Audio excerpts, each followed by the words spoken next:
misuse, not a flaw in the console. The Tech Times reported the court will review a ruling made last year by the Ninth Circuit Court of Appeals on whether or not plaintiffs can challenge a lower court decision denying plaintiffs class status. The Supreme Court petitioned the lower court for documents related to the case in October and on Friday agreed to rule on the specific issues of class status. The Supreme Court has set a decision date for July 20th.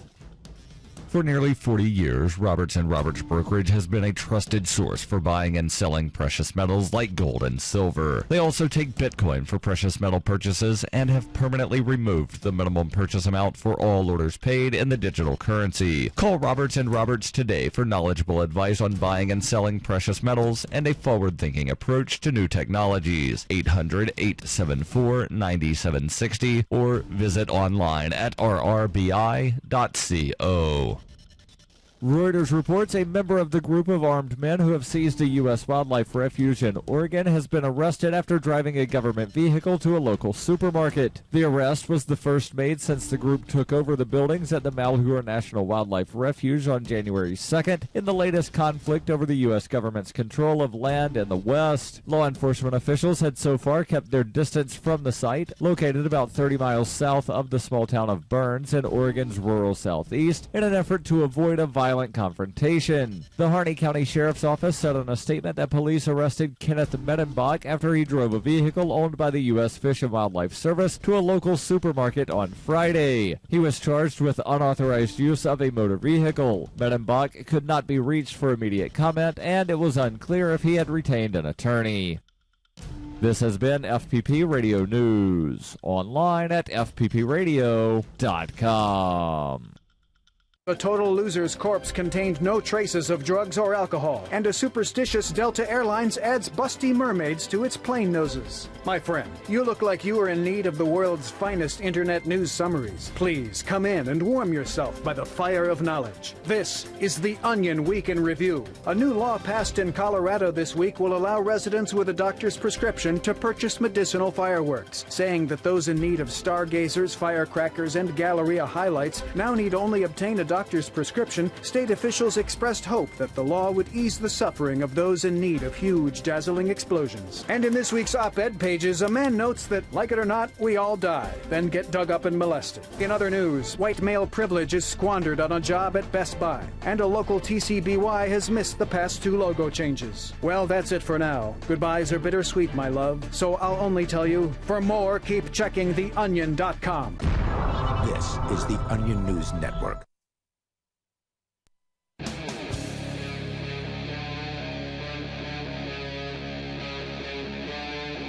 Free Talk Live. It's Free Talk Live, and you can join us here. We'll give you our toll-free numbers as well as the Skype username. Of course, you're free to bring up anything that you want to discuss. And with you in the studio tonight, you've got me, Ian. And Darryl. And coming up, is Bitcoin finally dead? One of the core developers of Bitcoin has announced that it is done for, and that he is calling it quits. But, of course, Darryl, you say that Bitcoin has been pronounced dead by, something like 89 times officially in the media. So whatever it means to be official. That's what I'm saying. There's a website, I believe it's Bitcoin Obituaries, that keeps track of all of the various times that it's been reported that Bitcoin is dead, and this latest iteration is number 89. All right, I want to hear more about that, but first, the Ross Ulbricht case. Ross is the guy who's sentenced to life in prison for running a website called the Silk Road. It was online between 2011 and late 2013 when the FBI raided the Silk Road server. They somehow found its location.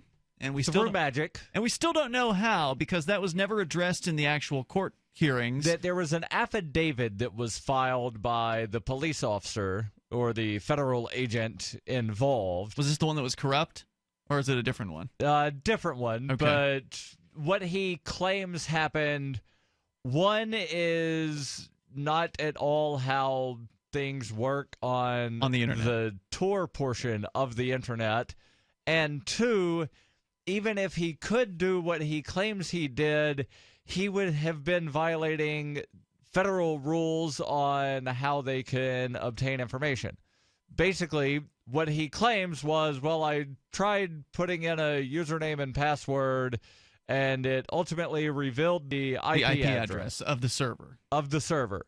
And, well, that doesn't work that way on Tor, but even if he did do that and get that information, he basically did a brute force of keep putting in false login credentials. Right. Which is a violation of federal rules on doing things on the internet. Of researching things on the internet. Right. So, like, if you intentionally put in false login credentials on any website for the purpose of, finding some kind of something about that site, that's hacking, and that's illegal, and it's against federal policies for federal officials to do that. So any way you slice it, he didn't do it right. So he either did something that was against policy and against the law, or there was a magical flying unicorn Pegasus being ridden by a leprechaun that came down and showed him where the server was. So Ross Ulbricht was convicted by a jury in early 2015, has now filed his appeal in that case. And we covered it in quite a bit of detail as the case was going on. In fact, some of our co-hosts actually went up to the trial itself to protest outside of it and to engage in jury nullification outreach to the jury, which there's all kinds of stuff that we could talk about the trial. But Hit and Run blog over at Reason.com has an, I would say, pretty detailed analysis of the appeal that has actually been filed late last week. Brian Doherty writes, Ross Ulbricht, convicted and sentenced to life in prison last year for running the darknet sales website Silk Road, had his legal team file an appeal yesterday. I guess we didn't mention Darknet. It's an anonymous system. It's, in this case, the Tor browser, which stands for the Onion Router, which helps anonymize transmissions and server locations and IP addresses and things like that. Ultimately, they were able to find him somehow, and they arrested him in San Francisco back in October. And before you continue, one of the things that Ross Ulbricht challenged, or Ross's attorneys challenged, was the Fourth Amendment violations in determining where the location of this server was. And the judge basically told the defense, okay, for the Fourth Amendment to apply, he has to admit that he's guilty. Yeah, because he either has to say that it's his property, and then the Fourth Amendment would apply, or the Fourth Amendment doesn't apply because it wasn't his property. We just get to say that it was his because that's what we're doing. He, again, was running a darknet website called Silk Road, which was an underground site that allowed you to purchase whatever it is that you wanted to, basically from drugs to fake identification. You could not purchase anything that was intended to harm another person. So no weapons were allowed, no child pornography was allowed, no poison was allowed. But otherwise, besides those three categories, it was pretty much an open marketplace. Anyway, the defense's main points of contention in this appeal, specifically expressed in the suit, are below, and we'll share those with you. Interpolated will be excerpts and summations from folks over at Reason.com. So here is an excerpt from the appeal claiming that the court abused its discretion and denied Ross Ulbricht his Fifth and Sixth Amendment rights to due process, the right to present a defense and a fair trial by A, precluding the defense from using at trial the evidence relating to DEA Special Agent Carl Force's corruption. Now, it was not just DEA agent Carl Force, also a Secret Service agent has been found guilty, pled guilty to corruption charges. He and this DEA agent were basically extorting money from Ross Ulbricht, stealing money from the wallets, the Bitcoin wallets that have been confiscated by the federal government. I mean, there was all kinds of just insane corruption going on, and I suspect those two gentlemen are the tip of the corruption iceberg rather than the extent of it. But nonetheless, they knew during the trial, the defense, the prosecution, the judge, they all knew that one of the defense witnesses was basically completely one of the prosecution's witnesses, at least one. That this Karl Mark Force was a corrupt cop and was going to be indicted for corruption. However, the judge refused to allow that information to be presented to the jury in any shape or form. Because which, of course, that will interfere with the investigation that we have going on against this guy. Well, the investigation... We can't put our investigation at risk Right. by allowing the defendant to have rights. Well, apparently they couldn't put the trial on hold either. I mean, if they were going to make that argument is that, well, we're still investigating, and so this would, put the investigation at risk, then the right thing to do would have been to have put the trial on hold at the very least. But they didn't do that. But speedy trial, do you want a speedy trial? At this point, it had or already do you been want rights? At this point, it had been more than a year and a half since he was arrested. So the argument that that's a speedy trial is pretty ridiculous. But the government would argue that. I mean, they would say, right, well, they this is as fast as we could have it. If we delay it, then it's going to be another year. So Part B, they say here that the court refused to order the government to provide additional discovery and Brady material regarding corruption, and C, denying Ulbricht's motion for a new trial based on additional post-trial disclosures regarding force and other corrupt law enforcement agent involved in the Silk Road investigation. So after the fact, after the case had been decided and after it was guilty on all counts, Ross filed a motion to reconsider, which is different from an appeal. That's where the defense is saying, look, Judge, you messed this one up. Take a look at this again. You should probably call for a retrial in this case. Because I didn't mess anything up. I'm the judge. Yeah, that's what she ruled. And so that's why this is now part of the appeal in this case. The reason article goes into Karl Mark Force, who is this corrupt DEA agent who did a lot of the communicating with Dread Pirate Roberts. That was the pseudonym that Ross Ulbricht and purportedly others were using to run this particular website. Right. There was at least one other person that used the moniker Dread Pirate Roberts sometime. Allegedly.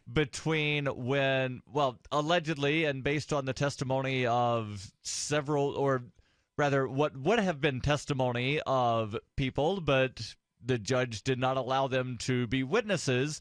There was at least one other person that was Dread Pirate Roberts after the Silk Road was created and before Ross Ulbricht got arrested. So the Karl Mark Force, this cop, this DEA agent, was also responsible for entrapping Ross Ulbricht into an alleged murder for hire. Force also leaked information about the ongoing investigation into... I just want to correct one thing. He entrapped Dread Pirate Roberts into a murder for hire. And we don't know if that was not necessarily Ross. Yeah. Ross has never been charged with that crime. Yeah, that's true. The toll-free number is 855-450-FREE. In addition, Force leaked information about the investigation to Dread Pirate Roberts in exchange for Bitcoin payoffs. So he was extorting money from the site, from the operators. This is Free Talk Live. Are you thinking about your Medicare benefits right now? You know, Original Medicare may not cover all of your needs, and the deadline to choose your plan is rapidly approaching. Plus, whatever Medicare plan you choose is locked in for a full year. So the wrong choice could cost you thousands of dollars in out-of-pocket costs. At Health Markets, we can help you find a plan to minimize those costs with one free phone call. You could spend hours doing all the research yourself, or our licensed agents can do it for you for free. Call Health Markets now for free help. 800-978-4818. 800-978-4818. 800-978-4818. Again, that's 800-978-4818. Health Markets Insurance Agency is a DBA of InSphere Insurance Solutions, licensed in all 50 states and D.C. Service and product availability varies by state. Agents may be compensated based on your enrollment. Did you know that home break-ins increase more than 100% during the holidays? It takes just 10 seconds for an intruder to kick in your door, but police response to a home alarm system is more than 20 minutes, and intruders are in and out of your home in 5 minutes. Thieves know that you're not home and have presents inside just waiting to be taken. And if you are home, how safe will you feel with an intruder lurking inside with your family? That's why police across the country are recommending you use Door Armor. Proven to withstand the force of a battering ram, Door Armor keeps intruders out. It's easy to install and barely visible, and your Door Armor is guaranteed for life. Go to InvasionStopper.com for a very special buy one, get one at half off deal. These savings are for a limited time and only available to GCN listeners. Protect your valuables and loved ones this holiday season. Go to InvasionStopper.com now. That's InvasionStopper.com. Email is easy, instant, and free, and that can be real embarrassing. Email lacks the eye contact and body language you get in face-to-face conversation, or the tone of voice and other nuance you hear in a telephone conversation. Email is just words, often few words. We're all smothering in spam, so we often reply in terse fashion that's easy to misunderstand. And email doesn't cost you a postage stamp, and it lacks the deliberation time it'd take to walk to the snail mail box. So it's easy to succumb to the "oh yeah" stimulus response trap. When in doubt, don't snap back at snippy messages you get. You may have mistaken the sender's intent. And unless you're sending AOL to AOL, there's no unsend. For more tips on critical communication skills for the way things are now, hit survivalspeech.com. I'm Holland Cook. So you've heard all 3 hours of the latest episode of Free Talk Live, and you're still hungry for liberty-oriented audio content? Did you know that we have another 24/7 audio stream at LRN.FM? The Liberty Radio Network airs the latest episodes of some of the best liberty-oriented podcasts on the internet around the clock. In addition to recorded content, you'll also hear live shows like Free Talk Live, originating from our Keene, New Hampshire studio. So listen anytime at LRN.FM. That's LRN.FM.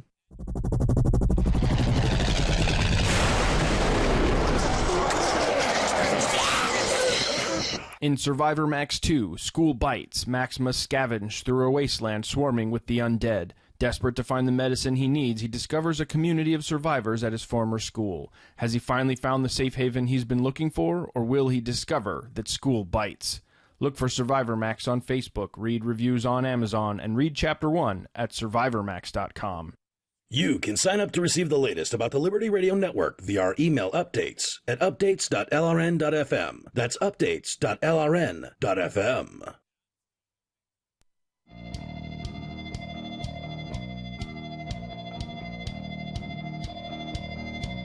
Free Talk Live. You can join us here on the radio waves. Toll-free number is 855-450-FREE. We're talking Ross Ulbricht. He's the guy who's in jail, in prison for the rest of his life, unless some sort of miracle happens and he can somehow get this case turned over on appeal, which, of course, would likely just result in it being retried. I'm no legal expert, but that would be my understanding of it. It, I believe, depends on the exact wording used in overturning on appeal. Okay. So there are times when things get overturned on appeal and it doesn't get remanded to the lower court. The higher court says you should not have been convicted. This is over. We're going to stop this here. So you would not get retried on that. But if it's a thing, basically if the motion to reconsider would have been granted, then yes, he would have likely had another trial. So if the appeals court, they could wind up saying there was impropriety here, remand, go back to the lower court, you have to, rehear. Seems like that would be the most, if it was going to go in the favor of Ross Ulbricht, that would be the most likely outcome. But I'm glad to know that they could just stop it right there at the appeals court. Right. Any higher court can say you should not have been convicted. The evidence points to not guilty. Although I don't know if they're going to be appealing based on the evidence in the case. We haven't gotten through this really detailed analysis here from Reason.com, Reason Magazine, in this case the Hit and Run blog's Brian Doherty, on the reasons why they are appealing this case. And one more thing on the appeal, depending on, no matter which way it goes, that appeal could always wind up being appealed as well by the state. And going all the way up to possibly the U.S. Supreme Court. Yep, it certainly could. In this case, the attorney for Ross Ulbricht is a man named Joshua Draytell. And Draytell in the appeal continues to argue that Ulbricht being the admitted launcher of Silk Road does not mean he was necessarily the Dread Pirate Roberts who continued to run the site. he posits the purely digital nature of most of the evidence linking DPR to Ross Ulbricht could have been falsified, and that agents deeply involved in the case are known to have been in the game essentially for the chance to steal Bitcoin or to extort Bitcoin, as we learned about Karl Marx Force, and further as we learned that there's, according to Ross Ulbricht's mentor, who is now also in the hands of the federal government, his name is Variety Jones. That's his handle online. Variety Jones claimed that he was being extorted by some federal agent who was not Karl Marx Force. So there may very well be yet another dirty, dastardly federal agent who is working behind the scenes to enrich himself at the expense of these online darknet marketplace operators. So going on here, this leads the appeal to state that all evidence against Ulbricht was, quote, permeated by corruption of 2 law enforcement agents participating in the investigation. The restrictions on cross-examination and preclusion of expert witnesses offered to overcome those restrictions, and that all of those eviscerated Ulbricht's defense and denied him a fair trial, meaning that if it turns out that two of the prosecution's witnesses have now been convicted on multiple felony counts, as they have been, of corruption, specifically in this case. I mean, it would be bad enough if they were just convicted of corruption in some other unrelated case. Right. But they were sort of like the O.J. Simpson trial, where one of the police officers, Mark Furman, I think it was, there was all kinds of stuff of, well, we know that he phonied up evidence on these other cases. Yeah. So chances are he probably did that on this one too. You can't rule that out at the very least. Whether it's chances are or not, you certainly can't rule it out. But this is completely different. This is, here's 2 agents that we know were involved in corruption in this case. One of whom it was one of the lead investigators in the case as well. So the idea would be that, well, if they're definitely guilty of corruption, and they are because they pled guilty to it, then that should invalidate all of the evidence that they collected. If there's any question, right, like reasonable doubt, if there's any chance of a doubt here that's reasonable, and I would say that's pretty reasonable, then you're going to have to acquit this person. So going on here with Reason.com, Draytell tried to, during the trial, to get it delayed until the Agent Force's case had been adjudicated. The defense only learned of the case's existence about a month before Ulbricht's trial began, but the request to delay the trial was denied. The existence of a second corrupt agent on the case, Treasury Agent Sean Bridges, was not sure why they say Treasury agent. He was a Secret Service. Yeah. Is that a division of the Treasury or something? I don't know. It might be. Sean Bridges was not, because I know the Secret Service investigates counterfeiting. That's one of the things that they do. So it could be. Anyway, it wasn't revealed until the trial was over, that particular case. Despite the government's insistence that the investigation had to be kept secret, both of the accused were already well aware that they were under investigation. The filing contains much detail about their behavior that would make one wonder about the veracity of any information or any investigatory information that they were responsible for. The appeal offers the suggestion that whoever was Dread Pirate Roberts at the height of the investigation may have been tipped off by force enough to attempt to falsely implicate Ulbricht. Because if you remember, the claim that the defense made in this case that was never presented in any significant manner to the jury, but the claim the defense made sort of during the opening the opening statements was that Ross was indeed the creator of the website. They started their case by admitting that Ross Ulbricht was Dread Pirate Roberts in the beginning.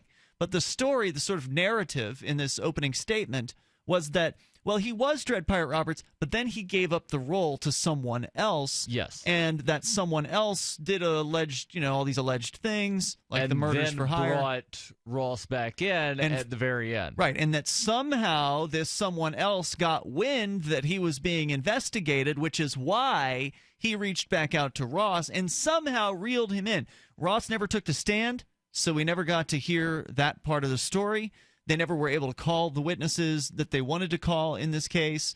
So the defense was basically neutered by this judge from presenting the case that they wanted to present. Right.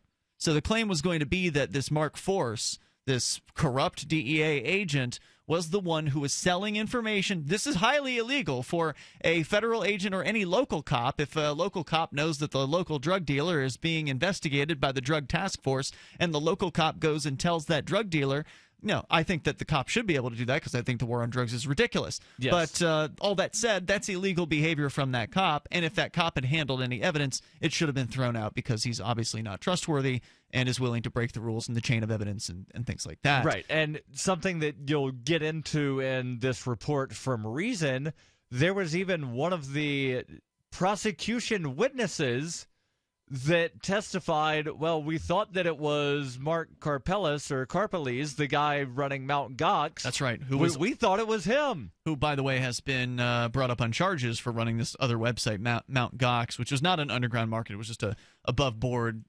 apparently above board place to buy Bitcoin, but there was some corruption behind the scenes there. Yeah. So, yeah, we never really got to follow that thread all the way through. He testified, and then 2 days later, the judge tells the jury, yet disregard everything that you heard in cross-examination of this other guy. So our toll-free number, if you want to join us here, 855-450-FREE. We'll talk more about the Ross Ulbricht appeal that has been filed.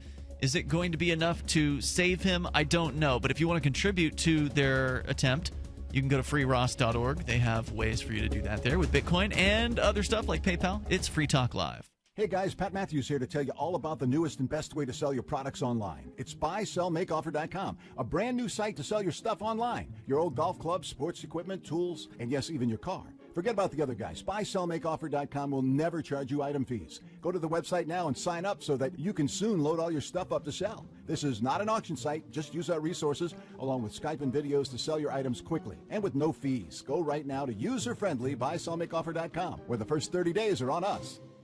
Removing bad taste and odor from your drinking water is easy. Removing the bad stuff you don't taste is what ProPure does best. Water the way nature meant it to be.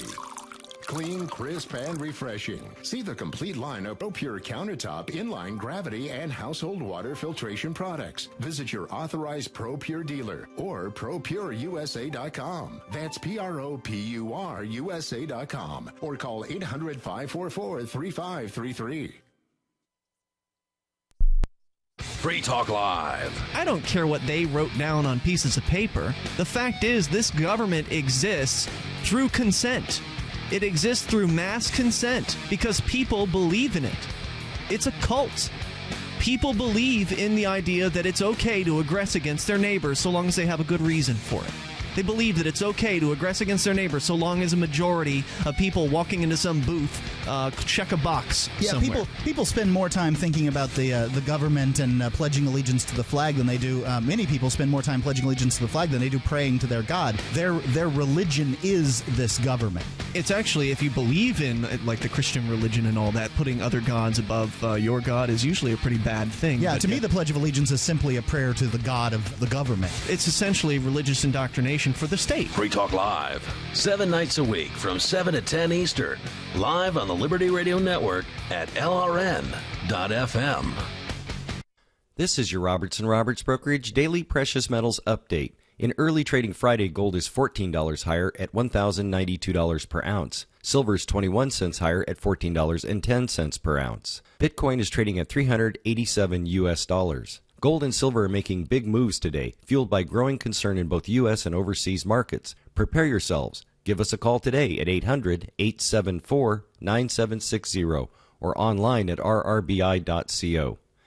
LRN.FM is proud to announce our official listening apps for Android and iOS devices. Now you can easily tune into our streams anywhere, anytime on your smartphone or tablet. Just visit apps.lrn.fm or search for LRN.FM in the Android or Apple app stores. Please download, rate us 5 stars, then share the link on your social media, and let your friends and family know how you're listening to LRN.FM.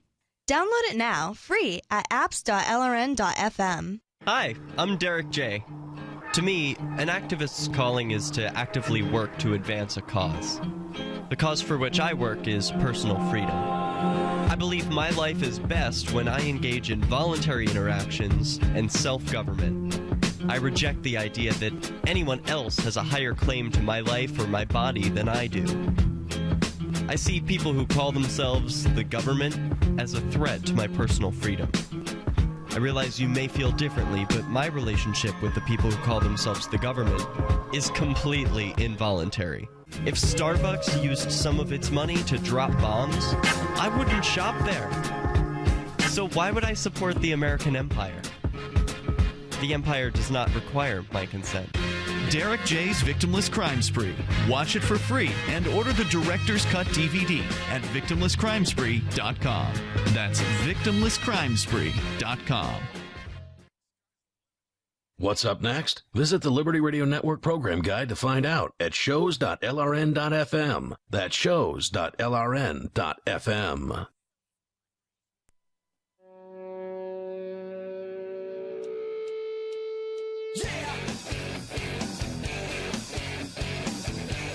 It's Free Talk Live, and you're invited to join us here at the toll-free number, 855-450-FREE. That's 855-450-3733. We're going to continue digging in here to the Ross Ulbricht appeal. He's the guy who's in prison for the rest of his life for the dastardly crime of programming a website. In this case, a website that allowed people to buy and sell drugs, fake identification, and other interesting stuff that you can't find at Walmart or Amazon. So we'll get back into that story here with you in the studio tonight. It's Ian. And Darryl. Also want to invite you to freedomsphoenix.com. That is where they're uncovering the secrets and exposing the lies every day at freedomsphoenix.com. You're provided the detailed, real news that lies between the lines of propaganda and the relationship we have with coercive governments. freedomsphoenix.com has up-to-the-minute updates on the economy, technology, communications, and the rise of the police state. So go to freedomsphoenix.com. Get signed up for their free daily dispatch. That's freedomsphoenix.com. As we continue here, we will take your calls about what you want. 855-450-FREE, 855-450-3733. Pirate Roberts was the pseudonym used by Ross Ulbricht. He says in the beginning of the Silk Road operation, the underground darknet marketplace, where it ended up being taken down in October of 2013 by the federal government. He ended up being convicted in early 2015 at a jury trial, but there were all kinds of problems with the jury trial, and many of those are being brought up in this appeal that we are going to tell you a little bit more about. Now, according to Reason.com, the appeal offers the suggestion that whoever was Dread Pirate Roberts at the height of the investigation may have been tipped off by a corrupt undercover DEA agent, Carl Mark Force, tipped off to attempt to falsely implicate Ulbricht. So the idea was this other Dread Pirate Roberts who had taken the website over. And if you remember a long time ago when we were reading about we were telling you about the Silk Road, we read an interview with Dread Pirate Roberts that was conducted by Wired Magazine's Andy Greenberg. And didn't that DPR discuss how he took over the site from someone else? That's correct. That Dread Pirate Roberts originally claimed to not have been the original Dread Pirate Roberts. So that was the first time that anyone had ever really talked to publicly, in sort of an interview format, Dread Pirate Roberts. And even back then, there was a claim that there was more than one. So again, that information never really got discussed during the trial, just beyond the opening statement. The appeal, circumstantial evidence. The appeal continues to propose the alternate. Well, I wouldn't say it's circumstantial evidence. I realize that's what you're saying. The prosecution would say. That's what either the prosecution or the judge. Yeah, circumstantial to say that someone else was right. Something. In this case, these circumstances are reasonable doubt. Like, if this circumstance is true, then that should be reasonable doubt that Ross Ulbricht did or said the things that they're saying that he said yes. did. The appeal continues to propose the alternate theory that Bitcoin exchange operator Mark Karpeles might have been the Dread Pirate Roberts operating the site during the period of the investigation. And Karpeles is currently facing criminal charges in Japan related to embezzlement from his collapsed Bitcoin exchange, Mt. Gox. Draytell, now that's Ross Ulbricht's attorney, Joshua Draytell, argued the unfairness of being denied cross-examination on some government computer forensics experts and then also denied introducing some of his own witnesses on those issues. The appeal notes that they need not prove the excluded evidence regarding Force would have changed the verdict, merely that it had a reasonable probability of doing so. Further, the next point made in the appeal is that, quote, the court abused its discretion by curtailing cross-examination and the defense theory at trial. The court eventually refused to allow questioning of one witness, a Homeland Security agent from Chicago, Jared Deryegahan, over his belief for a time that Karpeles might be Dread Pirate Roberts. This, Straightel insists, goes precisely to the defense of raising reasonable doubt that Ulbricht was Dread Pirate Roberts during the time of the investigation. So it very well could be that all of the things they're alleging Dread Pirate Roberts did wasn't Ross Ulbricht, and the defense was not allowed to present that theory. Let's go to Chris. There's more. We'll share that with you, but you can bring up anything you want. Chris in Indiana, you're on Free Talk Live with Ian and Darryl on the Live Sunday show. Hello, Chris. Good evening, gentlemen. Hey. You're on the air. Wow. I'm really off topic right now. I mean, Bitcoin, I own some of it, and I'm sure you two do, but that's okay to be off topic. This is Free Talk Live. You are free to call in and talk about what you want, so please, no apologies necessary. Just go ahead. Sure. I mean, this isn't the first time I've called in, Ian. I mean, all right. I just wanted to tell you that the Earth is flat. And I totally believe this. I totally believe it. Yeah. I'm not joking. Uh-huh. I'm not. Why do you believe joking. that? And Darryl there, I've never called in with you, Ian, being there. So this guy's called before about this? Yes. Why do you believe that? All right. No matter how high you go, the horizon is still at eye level. Can you explain that to me, gentlemen? I'm sure the astronauts would disagree with you. And Darryl tried to tell me, it's something about it's on the level of people paint paintings and it's the eyes following you. That has no some level. form. There is no. That has no. Relativity to the subject. I mean, it's completely relative because there's a perspective thing, and I forget the term of it, but it's the same thing that if you look at a painting where the eyes are done properly, they appear to follow you across the room. That's not because the eyes of the painting are moving. That's not a valid argument. Okay, well, you still didn't respond to what I said to you, which was that I'm sure the astronauts would disagree with you. The astronauts are deceived, and their family. They're deceived. Have you ever seen the movie Capricorn 1 with O.J. Simpson in it? No, and I don't see why that has to do with anything. It's a whole movie. Are you saying, sir, that the astronauts, when you say they are deceived, what do you mean by that? Are you saying they haven't actually flown in space? No, they have. There might not even be such a thing as space. Okay, well then I think we can just go ahead and let you go. Good night. Toll-free number 855-450-FREE. That's 855-450-3733. So let's see. Where would we have gone from there? Oh, there's no such thing as space. It's all the Matrix. You're all in the Matrix, and everything's an illusion. Now, you can't prove that's false. You cannot prove that is true or false. Correct. So if that's where he was going, there you go. End of argument. You're in the Matrix, and the world isn't flat. It's all just a computer program. How about that? No, he's not saying that the world's a computer program. He's saying the world's flat. Yeah. And there is no space. Like you can't go into space. It's ridiculous because there's some kind of bubble over the flat Earth or something. So the satellite signal that LRN.FM is on is not those satellites don't exist. The signal's coming from underground or something? Like where how is it that I can point a dish at the sky and I don't know, but the satellites don't exist because there's some kind of bubble. But I'm curious how we know if the Earth is flat, what's on the other side of the flat Earth? I'm sorry, I got rid of him. We're on, the obverse instead of the reverse. You have a darn good question, Darryl, and I am now sorry that I got rid of the flat Earth kook. Oh, there's more flat earthers that listen to this show. Are there really? There's more than one flat Earth person out there? There was one night we had 3 flat earthers call into the show. Oh my God. Where do they get it from? I mean, is it something that they like? When you get a chance, go onto YouTube. Yeah. And just type in Flat Earth Society. And there's a bunch of videos. Jeff Berwick interviewed one of these kooks on his podcast.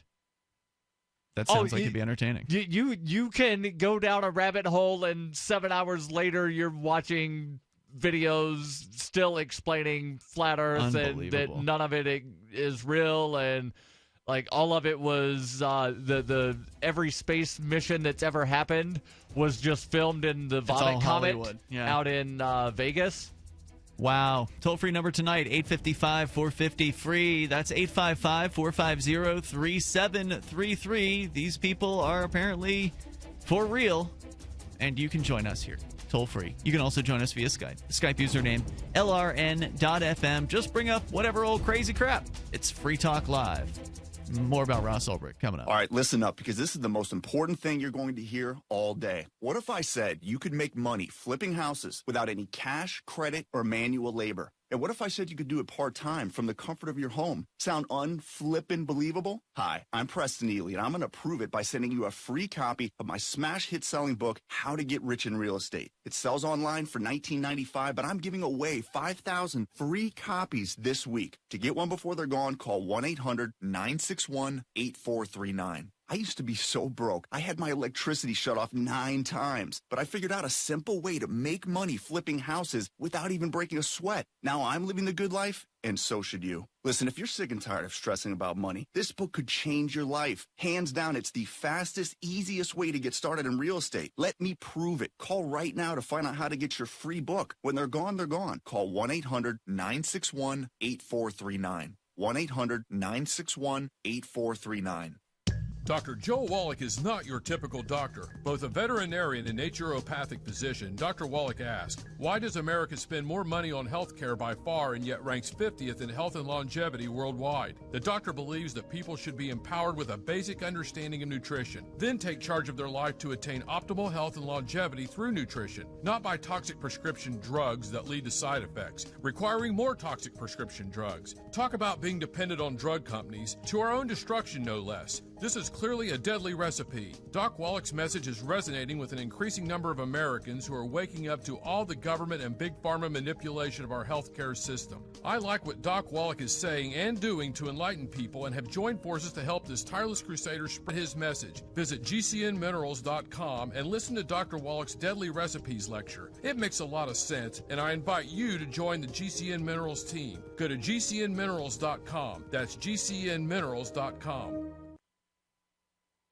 Due to an upturn in the economy, Main Street Business Loans has pre-approved the release of millions of dollars in small business funding. Your business may already be pre-approved to receive up to $250,000.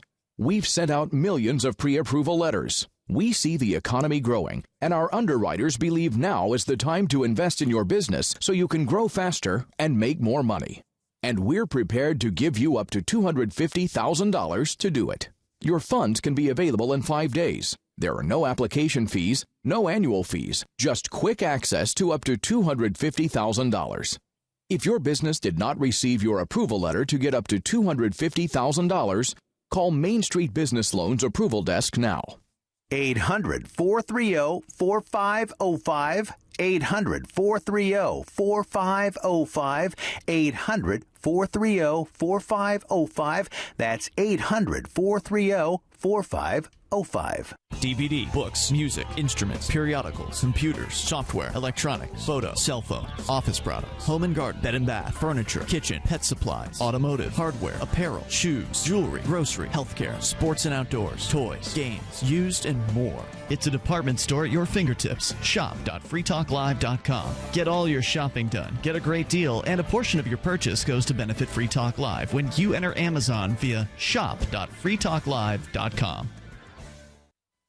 Are you an experienced Uber or Lyft driver with excellent ratings? If so, then you're ready to upgrade to Arcade City. Arcade City is a ride-sharing app built by drivers for drivers. It's more decentralized than Uber and Lyft. With Arcade City, you keep all of what you earn. Sign up now to drive for Arcade City at arcade.freetalklive.com. That's arcade.freetalklive.com.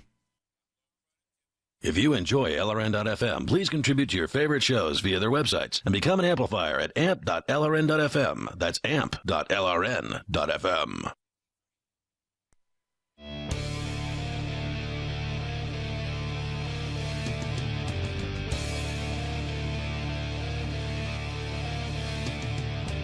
This is Free Talk Live. You're invited here to join us toll free at 855-450 free live Sunday edition. Here with you, it's Ian and Darryl. 855-450-3733, and also we've got Skype at Skype username LRN.FM. So don't hesitate to connect with us there. But let's go before we get back into more with Ross Ulbricht, and his appeal has been filed as of about a few days ago.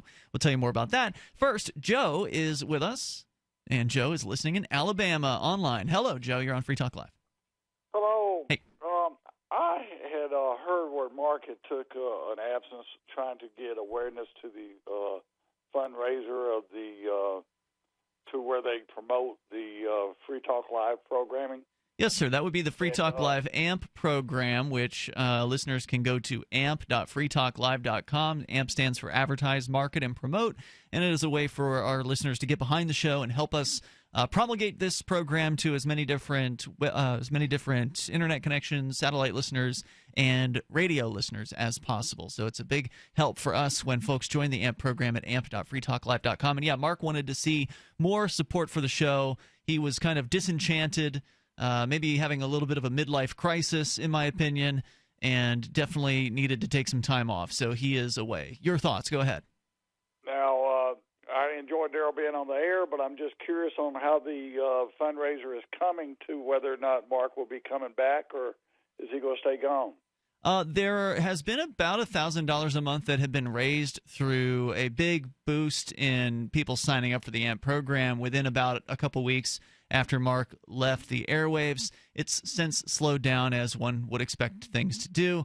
And I think we are going to see Mark come back here in the next couple weeks, but he'll probably only be coming back maybe on weekends. So that's my current understanding.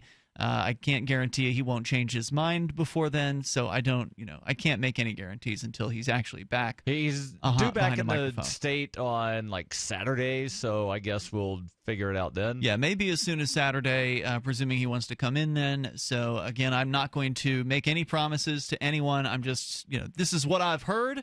And the guy's kind of having a tough time out there, as I understand. I mean, he just had his back is hurting. He's on vacation with the family right now, and so I don't know if he's going to change his mind when he gets here or what. But yes, I think that Mark was satisfied enough with the initial outpouring of support to where he is willing to come back, at least on a part-time basis. Appreciate the update. Now, on the appeal for the young man on Silk Road, yes, sir. Who is funding the appeal? Well, I mean, his family, I believe, put their house up for a second mortgage or something like that, I think, early on, and they have been accepting contributions on their website at freeross.org. So it's been funded by, I don't know how many individuals, but quite a few folks, I suspect, have donated to that process. I'm guessing, Ian, that both you and I have donated to that. That's correct, yeah. Are they doing any tour to get awareness for this? Tour, I don't know if there's any official tour. I know that Lynn Ulbricht, which is Ross's mother, she has been to the Liberty Forum event here in New Hampshire, and she's also expected to go to that this year. She's been to the Porcupine Freedom Festival event here in New Hampshire.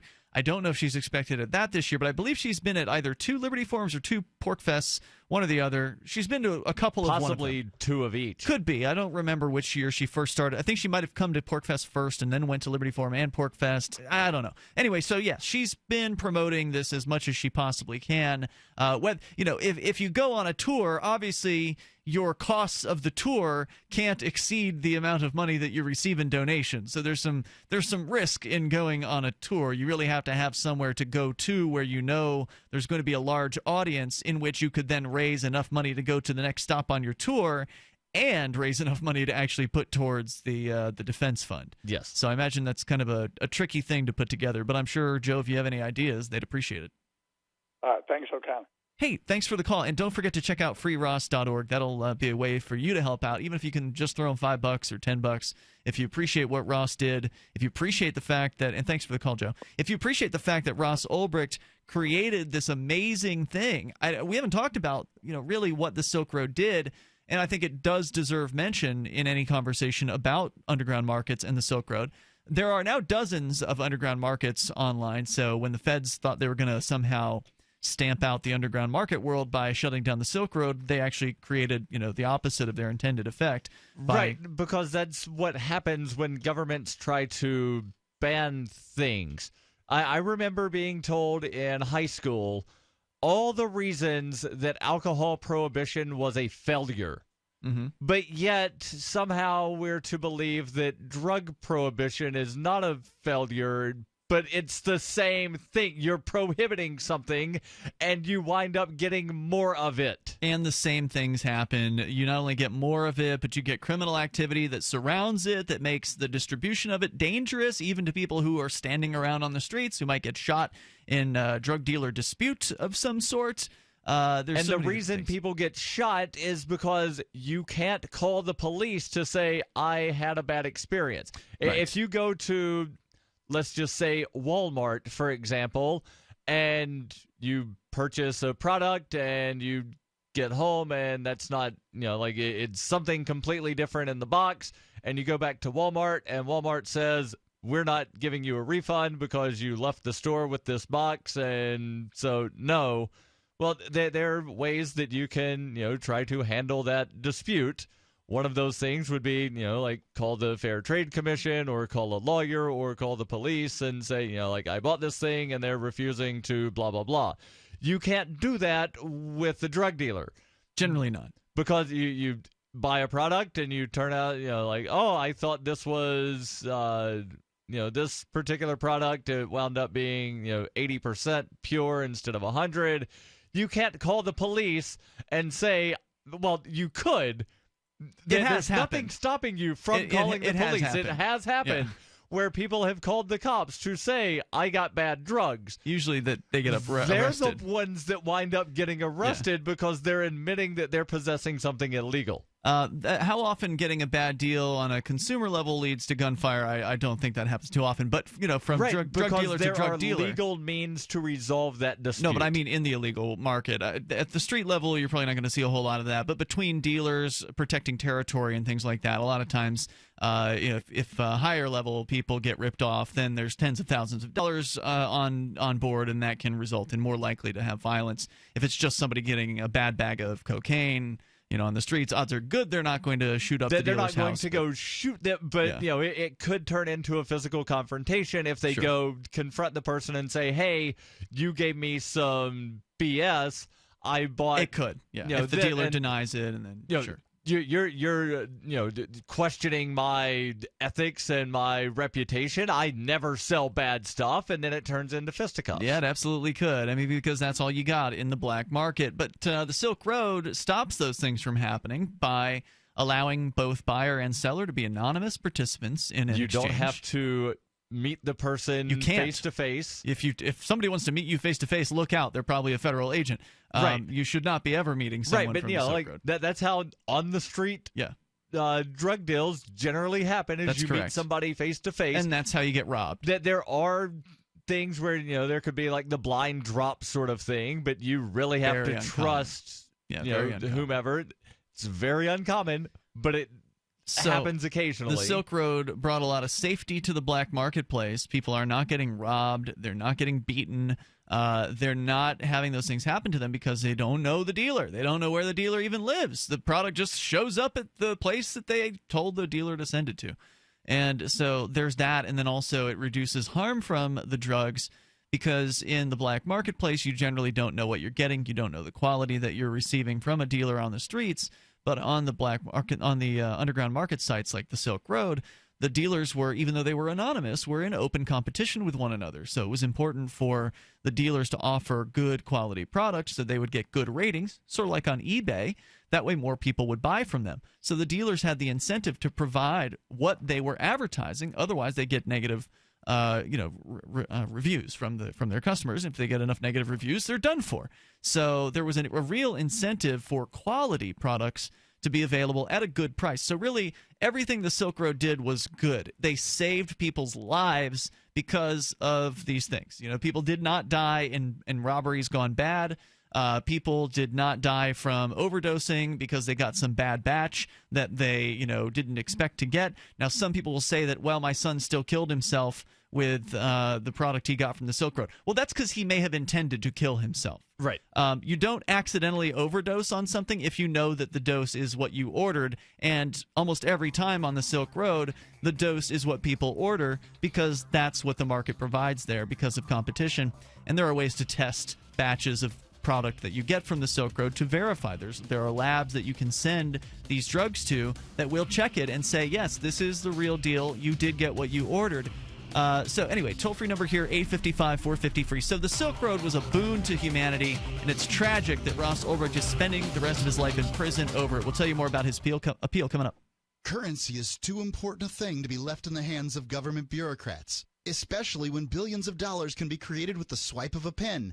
Overstock.com supports the cryptocurrency movement because it returns the power of an inflation-proof money to the people where it belongs. Did you know that you can use Bitcoin to pay for anything Overstock.com sells while enjoying free shipping on orders of 0.211 Bitcoin or more?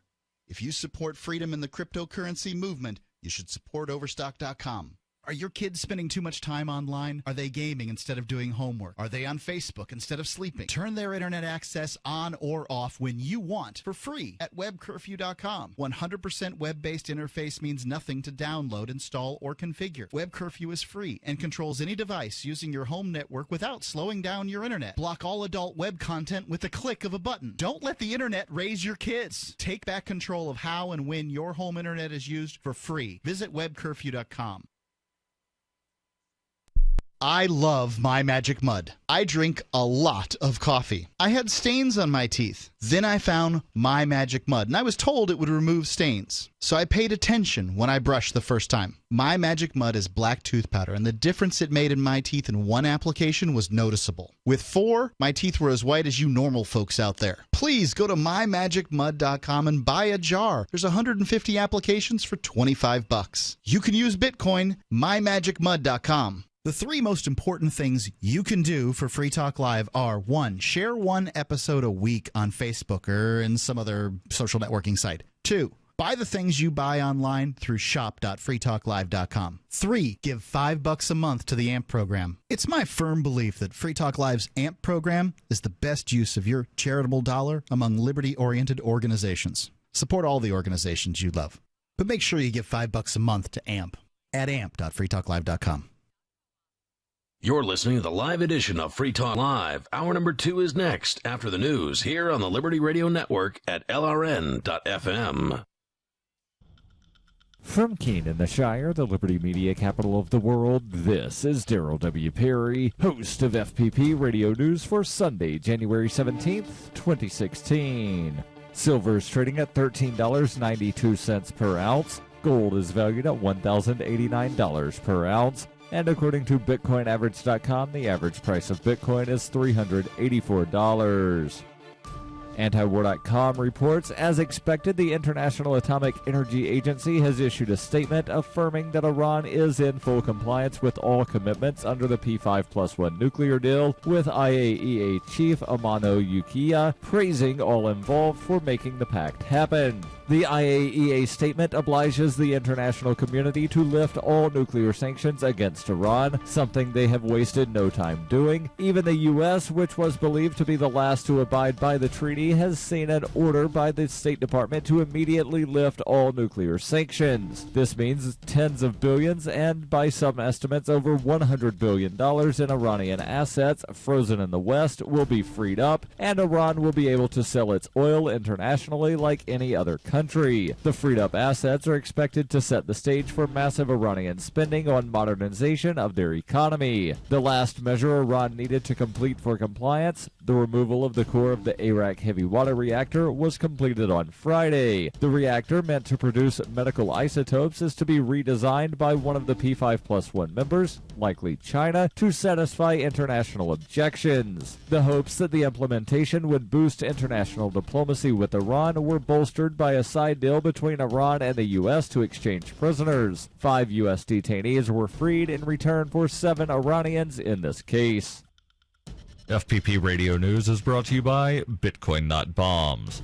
Bitcoin Not Bombs is a launching pad for nonprofits and social entrepreneurs into the financial freedom of the Bitcoin economy. Bitcoin Not Bombs offers premium publicity campaigns designed to facilitate an organization's adoption of Bitcoin as a payment system and to fully capitalize on that decision in their fundraising efforts. Bitcoin Not Bombs is fully committed to being the hub of the nonprofit sector of the Bitcoin economy, maximizing the potential cross-promotion of all our clients and commercial partners. To learn more, visit bitcoinnotbombs.com.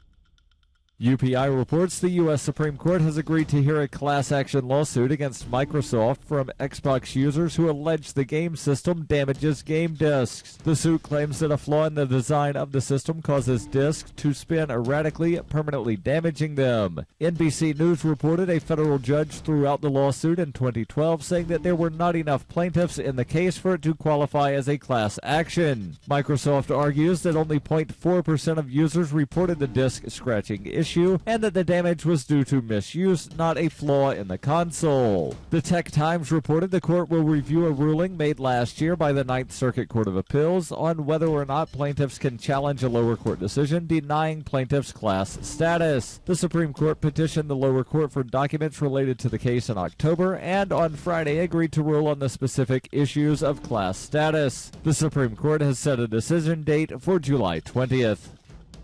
For nearly 40 years, Roberts & Roberts Brokerage has been a trusted source for buying and selling precious metals like gold and silver. They also take Bitcoin for precious metal purchases and have permanently removed the minimum purchase amount for all orders paid in the digital currency. Call Roberts & Roberts today for knowledgeable advice on buying and selling precious metals and a forward-thinking approach to new technologies. 800-874-9760 or visit online at rrbi.co.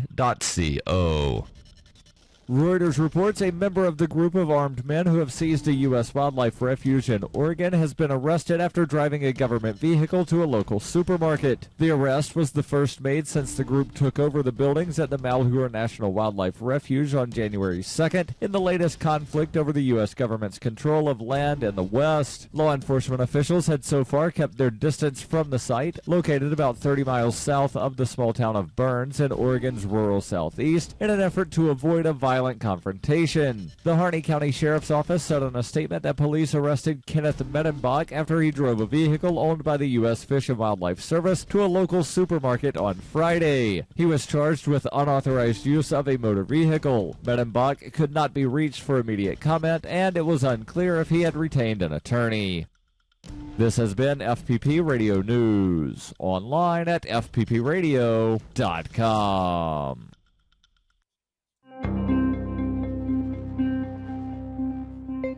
Bewildered paralegal Caitlin Levy says that after returning home from work today, it occurred to her that oddly at no point during her day was she harassed, leered at, or made to feel humiliated or physically threatened. It's weird. Looking back on it, I suddenly realized that not one strange man made a creepy comment at me or an obscene gesture or a sleazy look for like the whole day. How can that be? The 29-year-old told reporters that even at points in her day when she is traditionally almost certain to be made uncomfortable by at least one or two leering male strangers, not a single such instance occurred.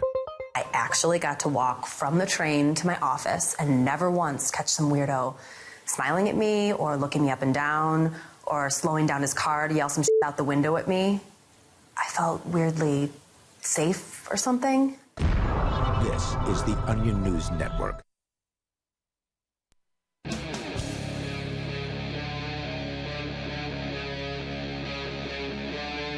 Free Talk Live.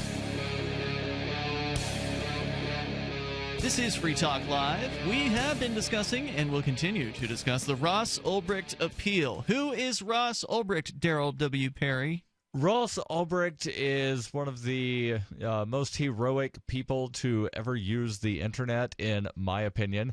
Yeah, he's the creator of the Silk Road, which was an online marketplace where people could buy things that might not be legal where they were living.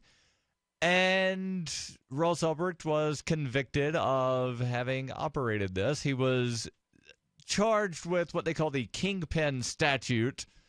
Multiple times. and there were several other things that he was charged with, even though there's no real evidence that Ross Ulbricht ever dealt any drugs himself.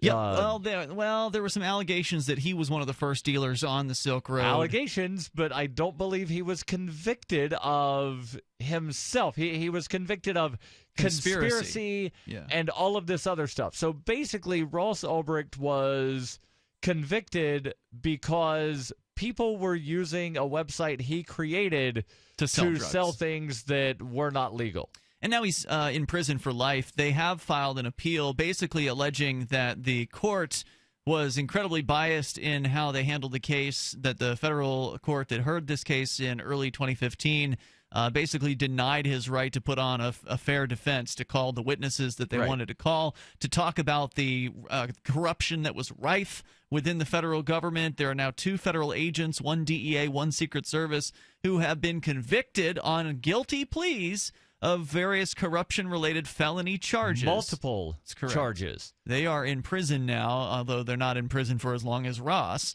And something that's not mentioned in this article is the horrible precedent that was set when Ross Ulbricht was convicted. Oh? And that is that you can be held criminally liable for other people's actions if it's on something that you own or create.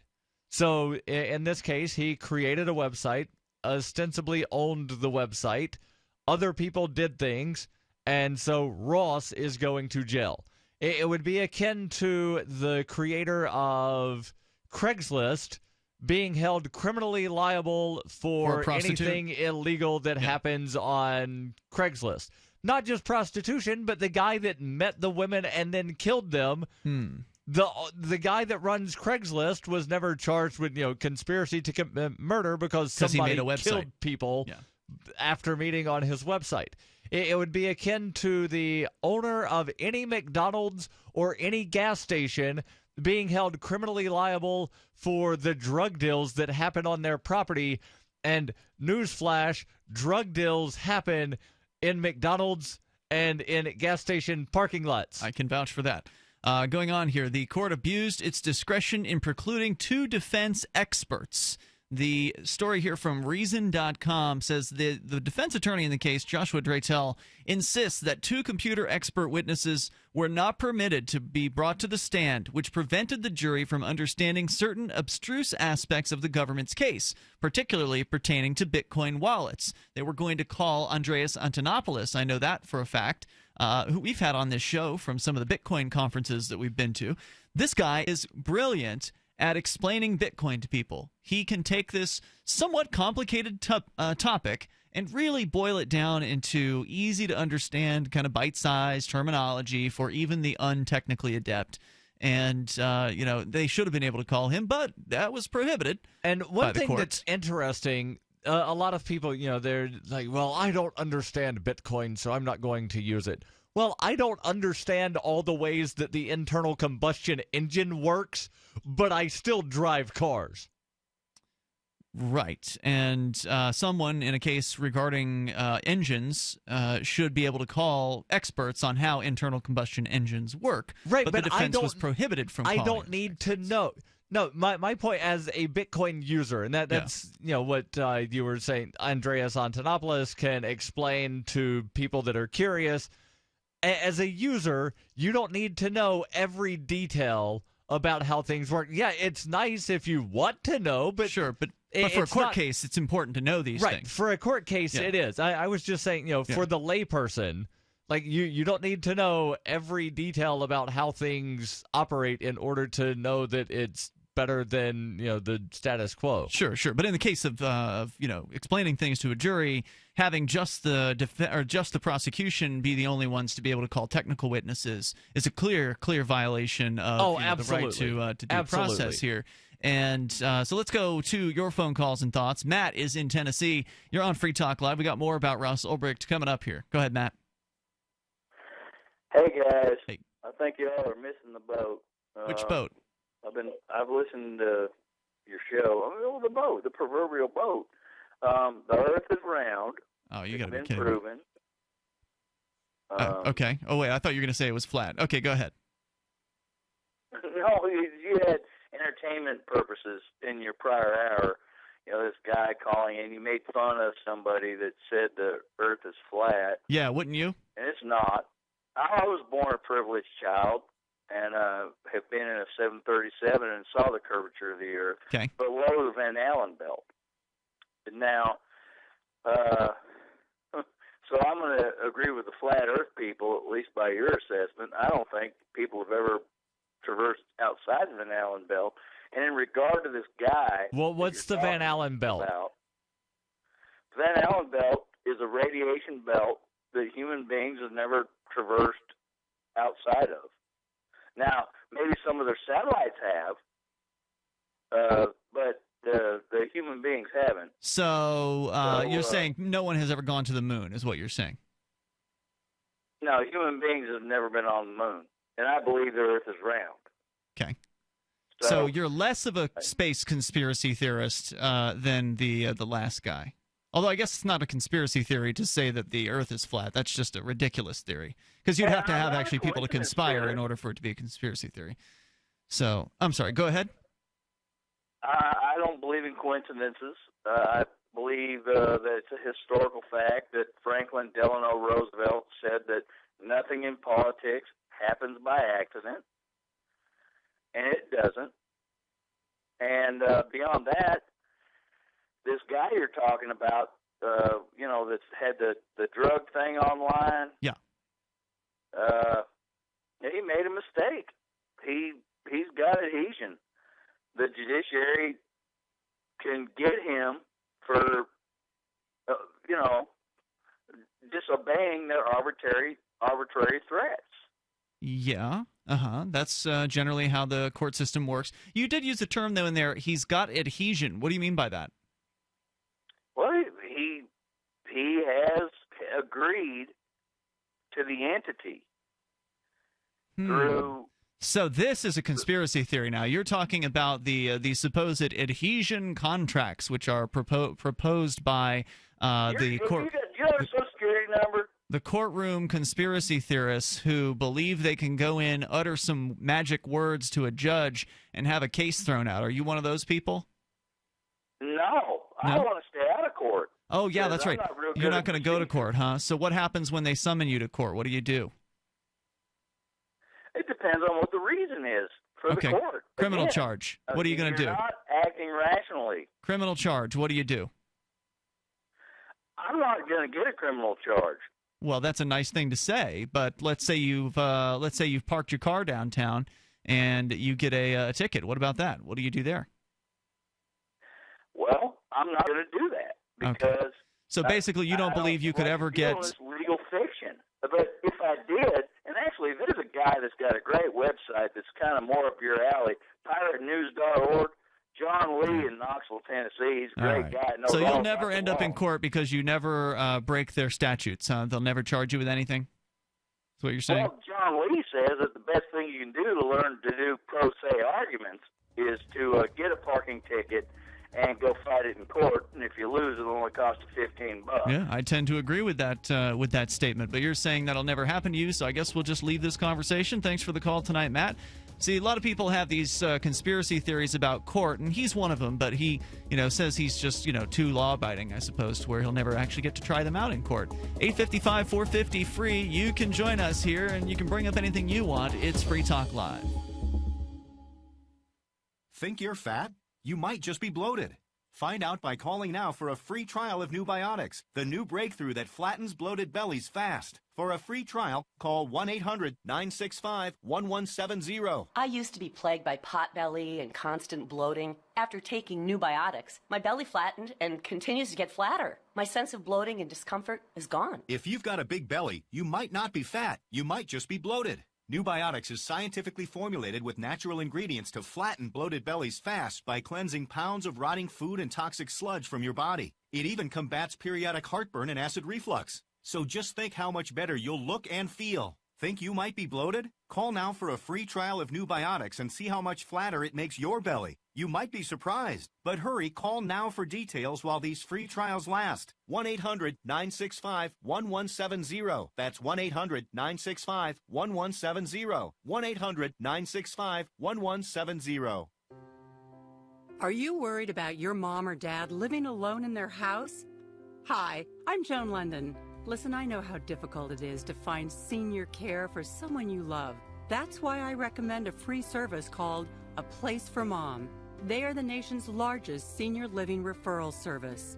Call A Place for Mom today. To receive free information on senior living communities in your area, call A Place for Mom at 1-800-704-6182.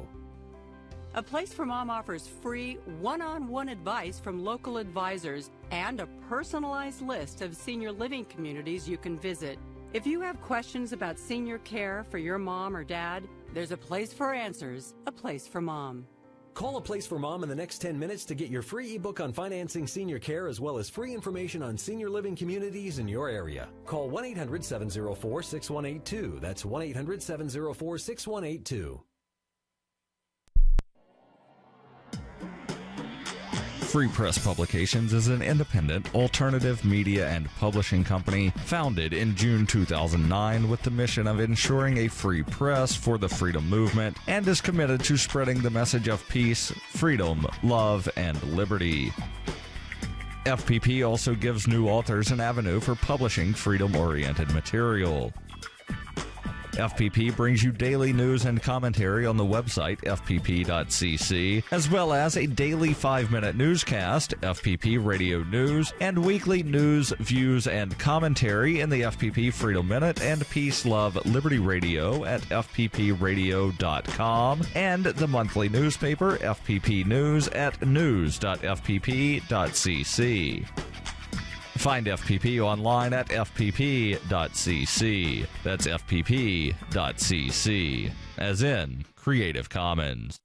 You can listen to Free Talk Live on the radio, podcast, satellite, webcam, and our live streams. But did you know you can listen to Free Talk Live from any phone, anywhere? Add this number to your phone, 213-493-0308. It's a long-distance call, so make sure you're familiar with your phone's calling plan. The listen lines are airing the latest episode of Free Talk Live 24 hours a day, including our live shows. Call 213-493-0308. That's 213-493-0308. Ross Ulbricht was convicted in early 2015 of running the infamous Silk Road Underground Market. The Silk Road was a gift to humanity and helped reduce the harms brought on by drug prohibition. For this good deed, Ross has been sentenced to life in prison with no possibility of parole. Now, an appeal is Ross's only chance, and he needs your support. Please visit freeross.org, where you can contribute via various methods, including Bitcoin. Visit freeross.org. That's freeross.org. You can watch the LRN Studio Cam and chat with other listeners anytime at cam.lrn.fm. That's cam.lrn.fm.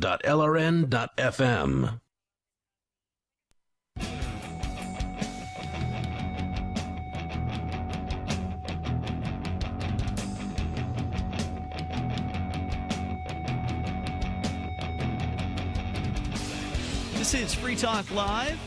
You are free to call in and share your half-baked conspiracy theories with us. That has been one of the calls here tonight. Also, a real kook called in to claim that the world was flat. And interspersed amongst this nutty discussion, we are also talking about a serious issue, which is the Ross Ulbricht trial. He, of course, is in prison right now for a life sentence for running a website, for creating a website called the Silk Road, where people sold and purchased drugs, fake identification, and other interesting things. And he's now appealing his case. We'll tell you more about that. And you can also join us here toll-free at 855-450-FREE. That's 855-450-3733. Tonight, you've got Ian. And Darryl. Also, you want to get some online shopping done and help Free Talk Live at the same time. Just go and do it through shop.freetalklive.com. That is a way for you to get the stuff you want through Amazon, and Free Talk Live gets a cut of the purchase price. It's the same great Amazon you're used to. If you've got Amazon Prime, you still get Prime. Same prices, same huge selection, same great reviews. You're just entering through Free Talk Live's affiliate link, so Amazon cuts us a portion of the purchase price. Get your shopping started through shop.freetalklive.com. This applies to you if you're in the UK, Canada, or the U.S., or you shop from any one of those Amazon sites somewhere else in the world. So you can use it for any one of those 3 sites. Just start your shopping through shop.freetalklive.com. Let's go to the phones and to the fun. First up, James is in Michigan, and then we'll talk more about Ross Ulbricht. James, you're on Free Talk Live with Ian and Darryl. Hello. Hey there, you're on the air. Yes, I don't get to listen to you guys live. However, I'm calling from a podcast from a couple nights ago when you guys were talking about the libraries. And the libraries that were protecting people's privacy, those libraries? Yes, sir. Yeah. And I kind of want to expound upon that. Sure. I'm a regular user of the library here in Kalamazoo, and one nice thing that, granted that they outsource their security to, a private company. Mm-hmm. And I was talking to the head of security one time, and he said that literally they do not share. Like they push back against the police, law enforcement. Yeah. Well, any form of law enforcement that wants to. Yeah, and it's kind of funny because these guys are funded by public funds. Yeah, I agree. To some extent. And libraries do get a large amount of funding from private sources. What percentage, though? It varies from library to library. Huh. I wonder what it is around here. You're right, though, James. It is a pleasant surprise to hear that government employees, and in this case the contractors for a government organization, are actually working to protect people's privacy, rebuffing the investigatory requests of the police for this information. I was pleasantly surprised to learn that. Was there more you wanted to share? If so, go ahead. Oh, yeah, it's these are private individuals that understand that, a person may go to a library to find, what was it coined the other night? Heretical text. Yes. And you guys mentioned that, and they're protecting my right. Even though they're funded by, people that want to point guns at me.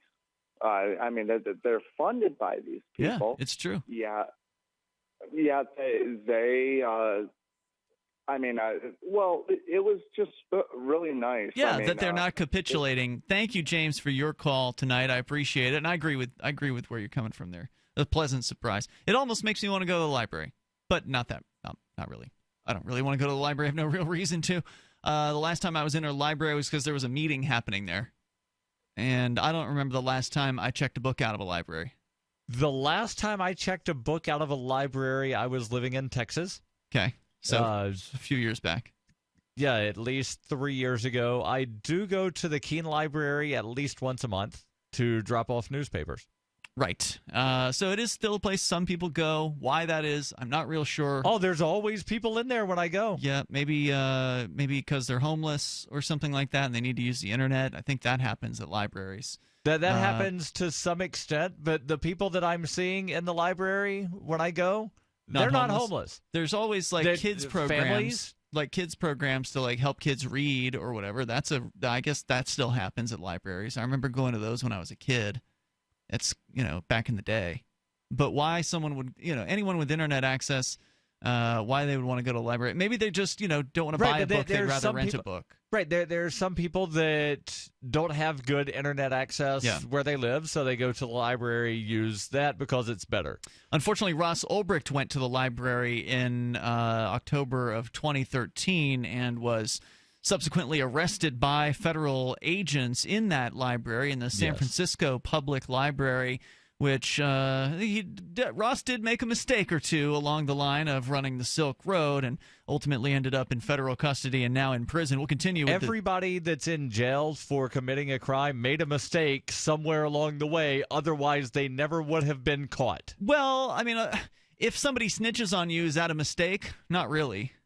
You know, if somebody rats you out, I'm not saying that's what happened with Ross, but there are people in prison who didn't make mistakes, but they trusted somebody who made a mistake, or they trusted somebody who was trustworthy, but then they got busted doing something, and then they flipped against them, and you can't protect from somebody flipping on you. So if you're in the business of, let's say, drug sales, at some point you probably have to meet with someone else in physical reality, at least in the old model, to to get a deal done.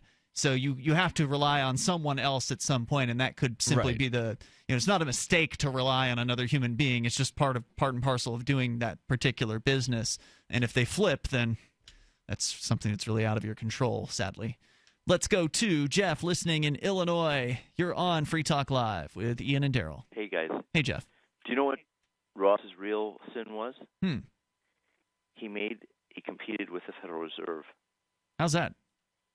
Well, he created an alternate money. No, he didn't. And then Ross Ulbricht was not the creator of Bitcoin, at least not that anyone knows. Okay. He was the creator of Bitcoin. Okay. I guess I'm confusing the two a little bit. He was using Bitcoin on his website, which was the Silk Road. Maybe that's what I'm... So people did need to use Bitcoin in order to purchase drugs and fake IDs and things like that. So no, I wouldn't say that that's why. I wouldn't say that it was because of Bitcoin is why they went after him. They went after him because he was a big target and they wanted to send a message to people. Okay, thanks a lot. Hey, no problem, dude. Thanks for the call tonight. We still don't know who created Bitcoin. There are some speculation. There's some speculation about a guy in Australia. I don't know if anybody believes that is truly the case, that he is Satoshi Nakamoto. There was a news article about that in Wired magazine a couple months ago. They supposedly were outing the person they thought was Satoshi Nakamoto. I don't know what has become of that story. If it's been disproven or what the status is. I have no clue. Toll-free number is 855-450-FREE. As far as we know, the real Satoshi Nakamoto is still out there. It's Free Talk Live.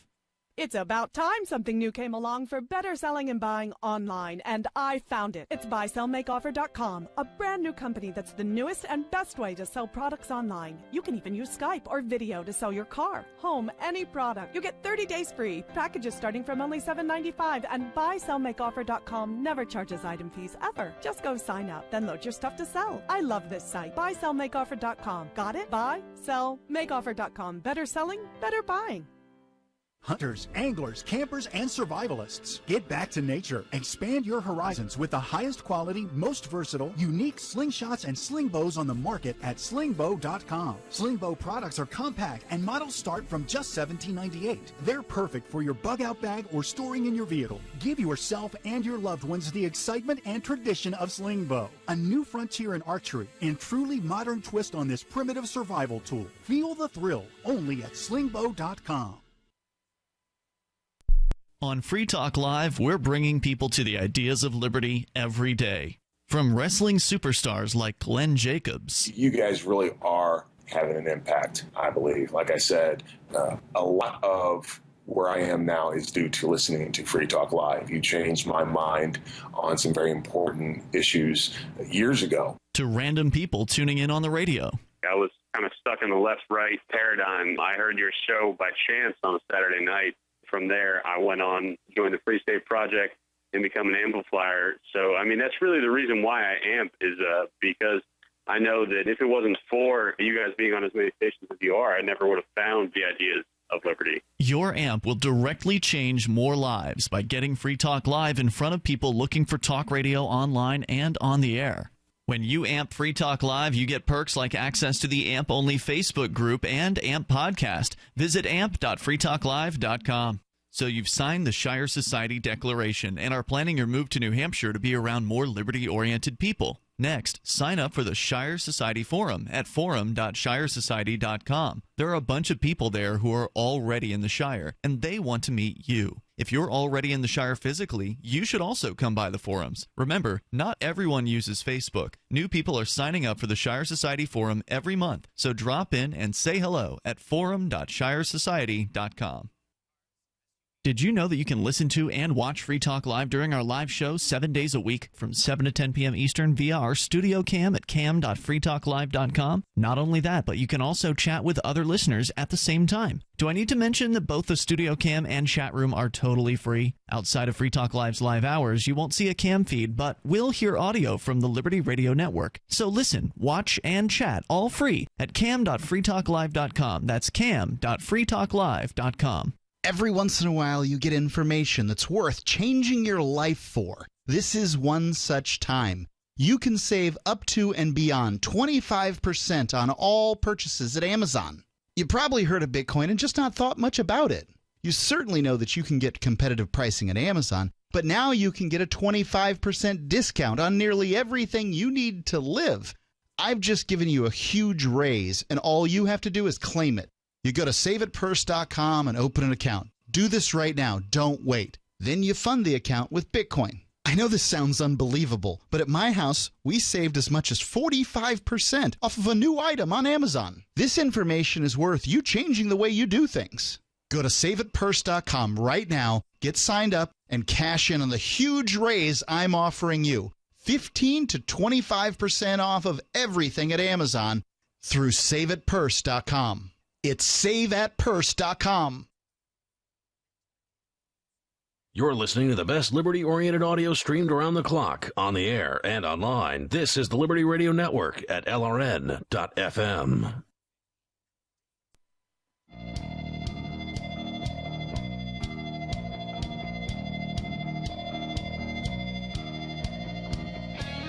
This is Free Talk Live. You can join us here toll free. Our number is 855-450-FREE, 855-450-3733. With you tonight, Ian here. And Darryl. We've got Skype. At Skype username LRN.FM. Don't hesitate to reach out to us there because you'll sound better than you would if you were on the phones. We've been talking about Ross Ulbricht. He is the heroic man who is in a prison cell maybe for the rest of his life. Hopefully not. Hopefully his appeal will be a success and either his case will be overturned or it'll be just basically thrown out. We don't know. The case, the appeal has just been filed, and we've been going through some of the points in the appeal thanks to Reason.com, who actually took the time to boil it down into an article that kind of looks point by point at some of the things the defense is arguing, and we're going to continue with that. Your comments and thoughts are certainly welcome, and also I want to let you know, for those of you out there who are listening who are Uber or Lyft drivers, if you're an experienced ride-sharing driver and you have a high rating, so highly rated, experienced drivers. What would be considered a high rating? Probably like 4.5 to 5, I would guess, because I think you get kicked off of Uber if you get like less than a 4.6. So, you got to be a pretty good driver in general to qualify for the new ride-sharing app, which has yet to be released, Arcade City. If you want to go and learn more and get signed up, go to arcade.freetalklive.com. This is a ride-sharing app. It's going to come out in February is the current target date. It's built by drivers for drivers. And the Lyft and Uber, we don't know how many of the people in the corporate offices there are actually drivers on their own service and how many of them are just, techno geeks. In this case, it's techno geek drivers who built Arcade City and are building Arcade City. You get to keep all of what you earn, unlike some of those other competitors where it's like 70 or 80%. You keep it all with Arcade City. Go to arcade.freetalklive.com. It's more decentralized than Uber or Lyft because there's not actually a corporation involved in this. Arcade City is just a program. That's all it is. A decentralized organization, if anything. So go to arcade.freetalklive.com if you are an experienced Uber or Lyft driver and you want to try something new that'll let you keep more of what you earn. So let's go to your calls and thoughts. First up, Nick in Pennsylvania. You're on Free Talk Live, listening via TuneIn online. Hey, guys. Hey, Nick. I wanted to talk about the Ross Ulbricht appeal and a couple of quick questions. Sure. I was wondering, what are your thoughts on, this is obviously a very high-profile case, and it's been going on for over a year. And why do you think more celebrities, outside, other than these celebrities in the libertarian movement, haven't really embraced this as a cause, so to speak, when it's, it's clear that there's so much, as presented in the appeal that would lead most people to think, this man is in jail wrongfully. Well, I mean, who's going to embrace him? Snoop Dogg? Well, that would be nice. I mean, I don't think that's going to happen. But I mean, wouldn't someone who's embracing Ross Ulbricht have to be somebody generally who understands the war on drugs and isn't afraid to associate themselves with the black marketplace? Well, see, here's the thing, that there are some celebrities who are endorsing cannabis legalization, right? But that's not necessarily an end to the complete drug war. That's right. So many cannabis legalization advocates will say, well, I support legalizing cannabis, but those other drugs, we need to keep the war going. And when they say legalize, they mean tax and regulate, not remove the criminal penalties surrounding it and, you know, allowing anybody to buy, sell, manufacture, etc. So I don't know if there are many celebrities, if any, that would actually wind up supporting the complete abolition of the drug war. So I would speculate that's why you're not seeing very many people outside of, you know, what you classified the libertarian sphere. Yeah, maybe they don't even know. Talking in support of Ross Ulbricht. So, I mean, okay, so let's count off some of the libertarian celebs. There's Drew Carey, there's Penn Jillette, there's Kurt Russell, there's Vince Vaughn. So there are some well-known celebrities who are pretty libertarian from what I understand. Yes. But then again, even though they are libertarian, they'd have to be aware of the Ross Ulbricht case in the first place to consider supporting him. And how many even have heard the name Ross Ulbricht? And they would have to be willing to, you know, come out in support of someone who was a convicted kingpin. And there's not a lot of people outside of, you know, a small handful of people that are incredibly principled that would be willing to do that. That's true. Well, typically I would agree, and I mean those are good points. The reason this occurred to me to ask was because, you know, I'm sure you've seen them over the years. There are documentaries from time to time.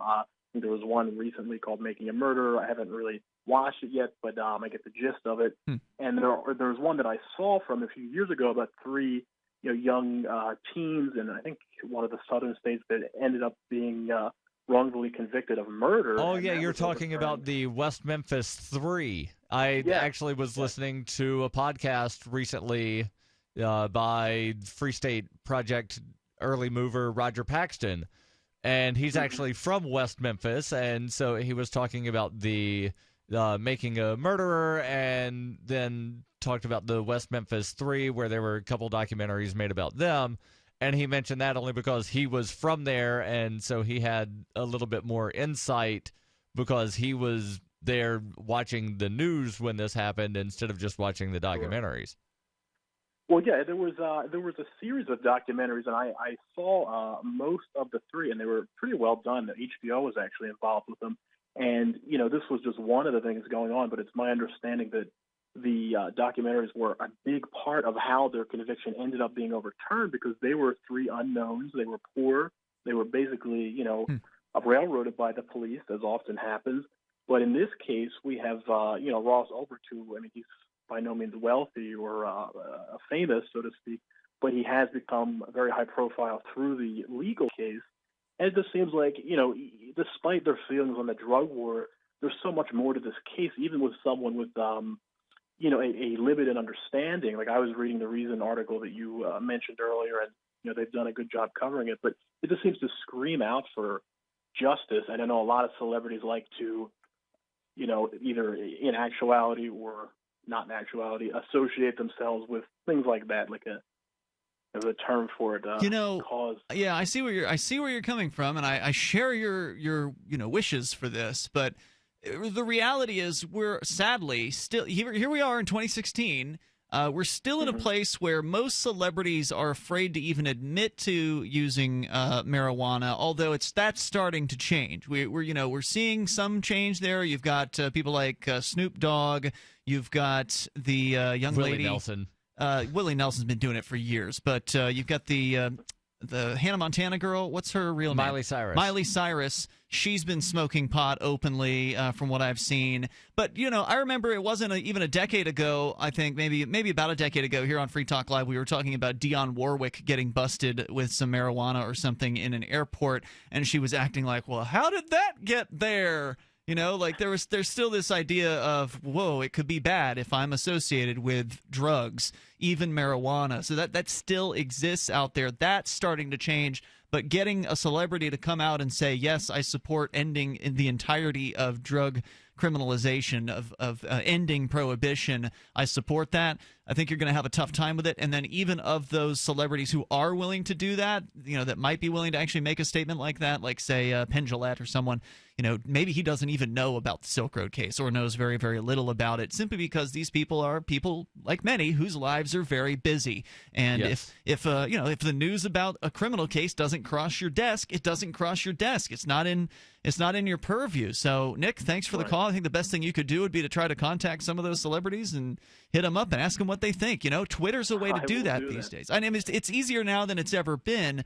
And thank you for the call tonight. So, like, I know people who've been able to reach Penn Jillette by tagging him on Twitter because he actually does his own Twitter account, unlike if you try to email Penn Jillette, your email's going to get caught by his manager, Glenn Alai, and that guy's been stopping me from interviewing Penn Jillette for a long time. I gave up years ago just because I was contacting every year just to try to get him on, and this gatekeeper was not allowing that to happen. So Twitter's a way to get around the gatekeepers.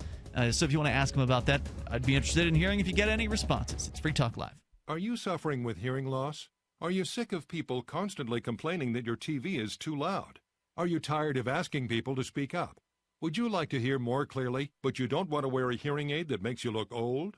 Then you need to try Listen Clear, a life-changing breakthrough precisely designed by top audio engineers to fit your ear almost invisibly. And you can adjust Listen Clear to find the perfect way to hear everything, wherever you are and whatever you're doing. And right now you can try Listen Clear absolutely risk-free with free shipping. We'll even give you free batteries for life. So call now, 1-800-719-9349. Listen Clear is lightweight and completely hassle-free, and it's practically invisible. Call for your 100% risk-free home trial with free shipping and free batteries for life. For free information, call now, 1-800-719-9349. That's 1-800-719-9349. 1-800-719-9349.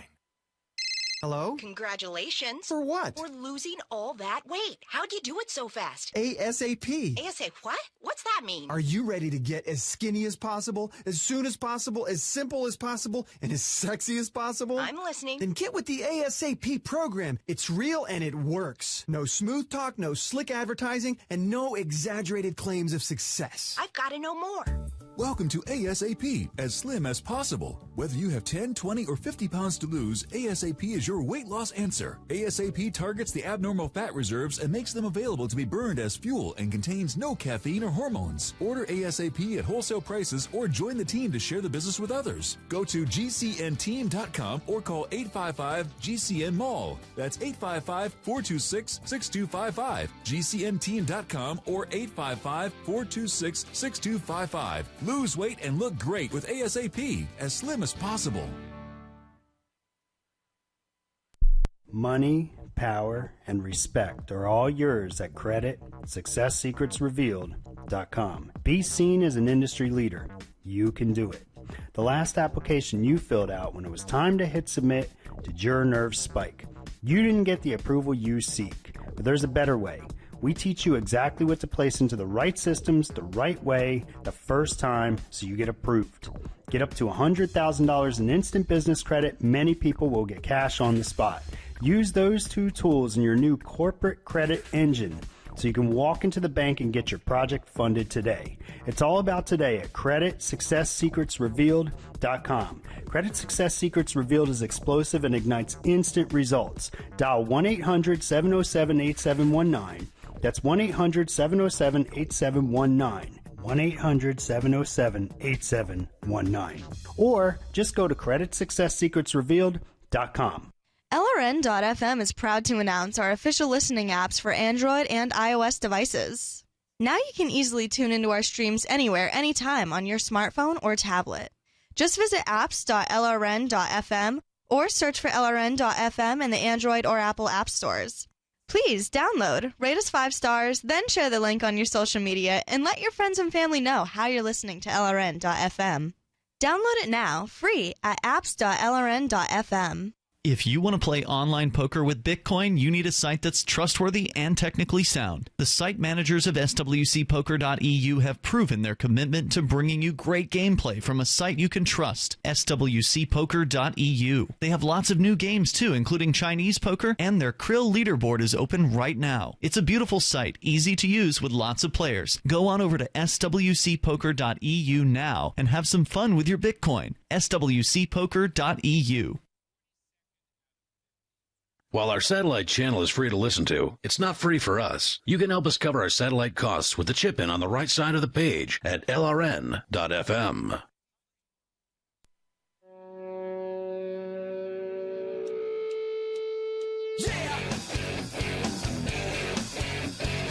This is Free Talk Live. Join us right here. Toll-free number 855-450-FREE, 855-450-3733. We've got Skype as well. The Skype username is lrn.fm. Tonight, it's Ian. And Darryl. Don't forget, if you want to save big time on your purchases through Amazon, just go to saveitpurse.com. I just knocked 25% off of the new cell phone that I got, which is actually technically a refurb model, but had I wanted to... It's new to you. Yeah, it's new to me, and you can't tell it's not new. It looks great.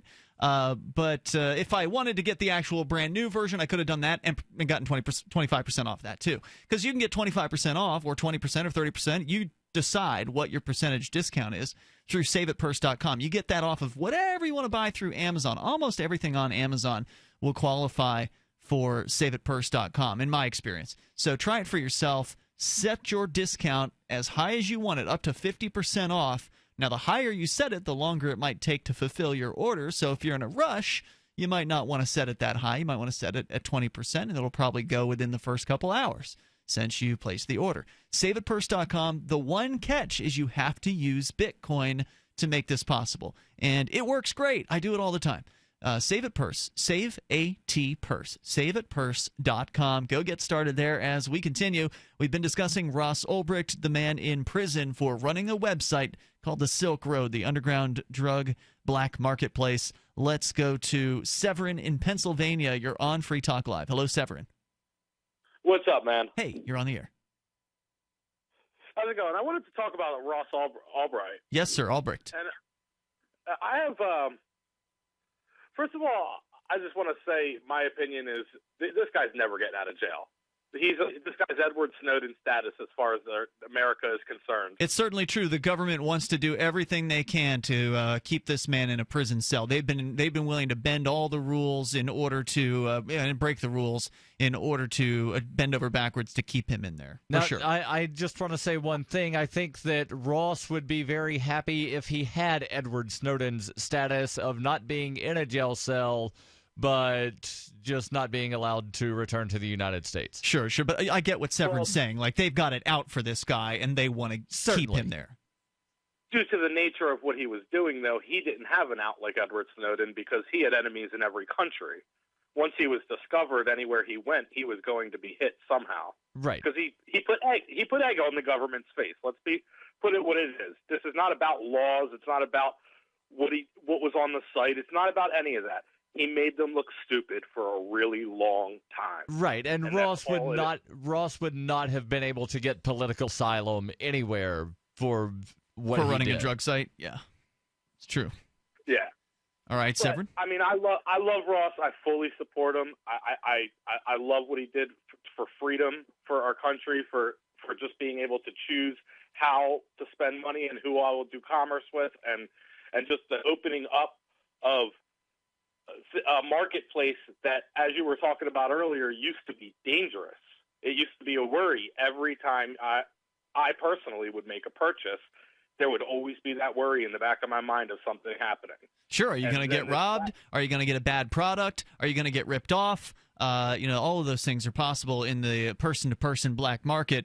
And while it's not impossible to get scammed on the darknet markets, it's a lot less likely, in my opinion, than if you're doing street deals. There might be one or two people that get ripped off by a seller, and then they're going to leave bad reviews, That's and right. then oh, this guy, every review against this guy is negative. And there's every now and then there's one dealer who will actually give good deals and give good service and then just cut and run and leave some people high and dry. That has happened on occasion, but at the very least, you don't have a gun in your face or a knife in your back. The best thing about this place is because it's so decentralized, it's so widely known when something like that happens. Anyone intelligent is watching the forums, is watching the places that are giving reviews. Yeah, sure. So there are you can type in reddit.com and go on anonymously and just check out the place you're about to buy from. Yep, that's absolutely true. Thanks, Severin. Thanks for your call tonight, man. I appreciate it. That's, by the way, Severin, I believe, from Cop Block Radio, which we hopefully will be announcing a comeback for very soon on LRN.FM. So stay tuned for that. I don't want to give a date because I don't like giving dates in advance of things happening because if you promote something in advance of it happening, that's when things go wrong.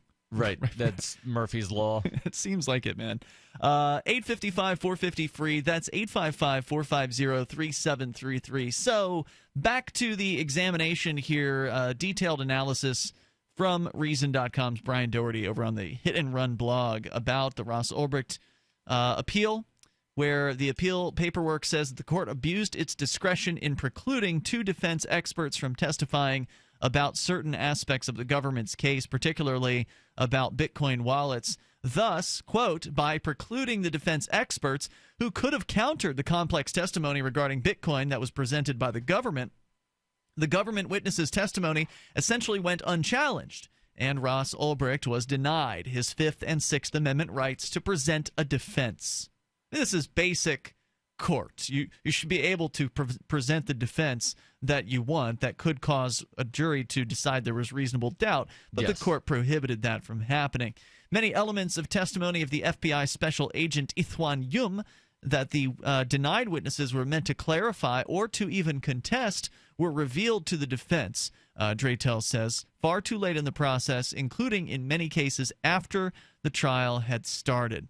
In summation, while the government was permitted to present testimony regarding extremely complicated processes outside of the ken of the average juror, Ulbricht was denied the vital opportunity to challenge that testimony and evidence, some of which was generated and provided only mid-trial, shortly before its admission, and therefore the court's preclusion of the two defense experts was an abuse of discretion. So again, they're going to try to get this appeals court to overturn the Ulbricht case.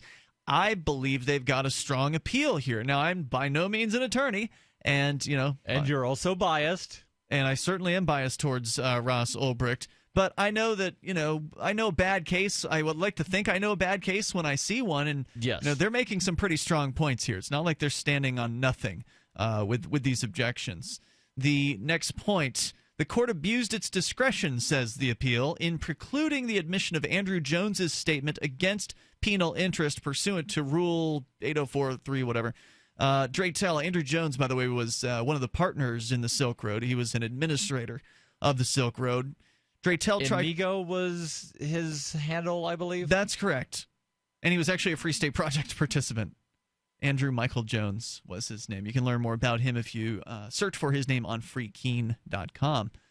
Draytel tried to admit into evidence a statement by former Silk Road administrator Andrew Jones that indicated that the Dread Pirate Roberts that he was communicating with during the investigation a couple of months before Ulbricht's arrest was not the same Dread Pirate Roberts who had first hired him. Circumstantial evidence. Because he apparently wasn't able to respond properly to agreed on prompt.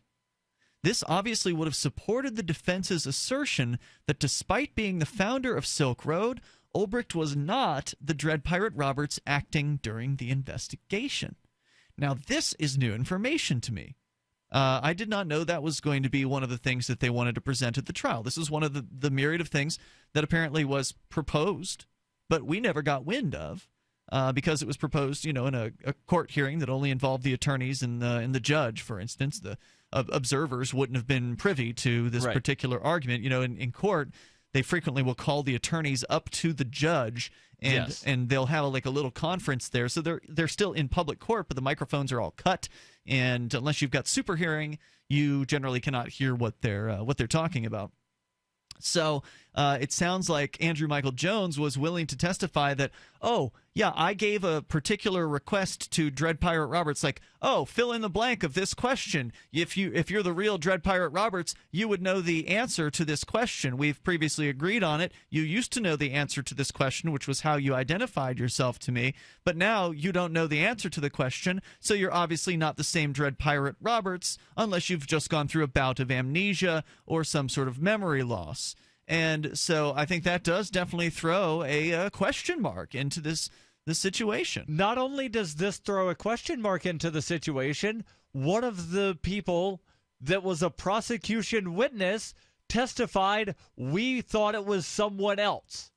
And now you've got a defense witness, or who was supposed to be a defense witness, testifying, I was communicating with someone else. Yeah. But nope, circumstantial evidence not allowed. And you know what? I found myself wondering why they didn't call Andrew Michael Jones as a witness. Not allowed. He was no. He was on the prosecution's witness list. They were going to have him testify on their side, supposedly. But I guess they didn't want him on the stand because then he'd be subject to cross and could have been answering questions from the defense, including the one we were just discussing. Our toll-free number is 855-450-FREE. He's yet to be sentenced, by the way. Currency is too important a thing to be left in the hands of government bureaucrats, especially when billions of dollars can be created with the swipe of a pen. Overstock.com supports the cryptocurrency movement because it returns the power of an inflation-proof form of money to the people where it belongs. Did you know that you can use Bitcoin to pay for anything Overstock.com sells while enjoying free shipping on orders of 0.211 Bitcoin or more?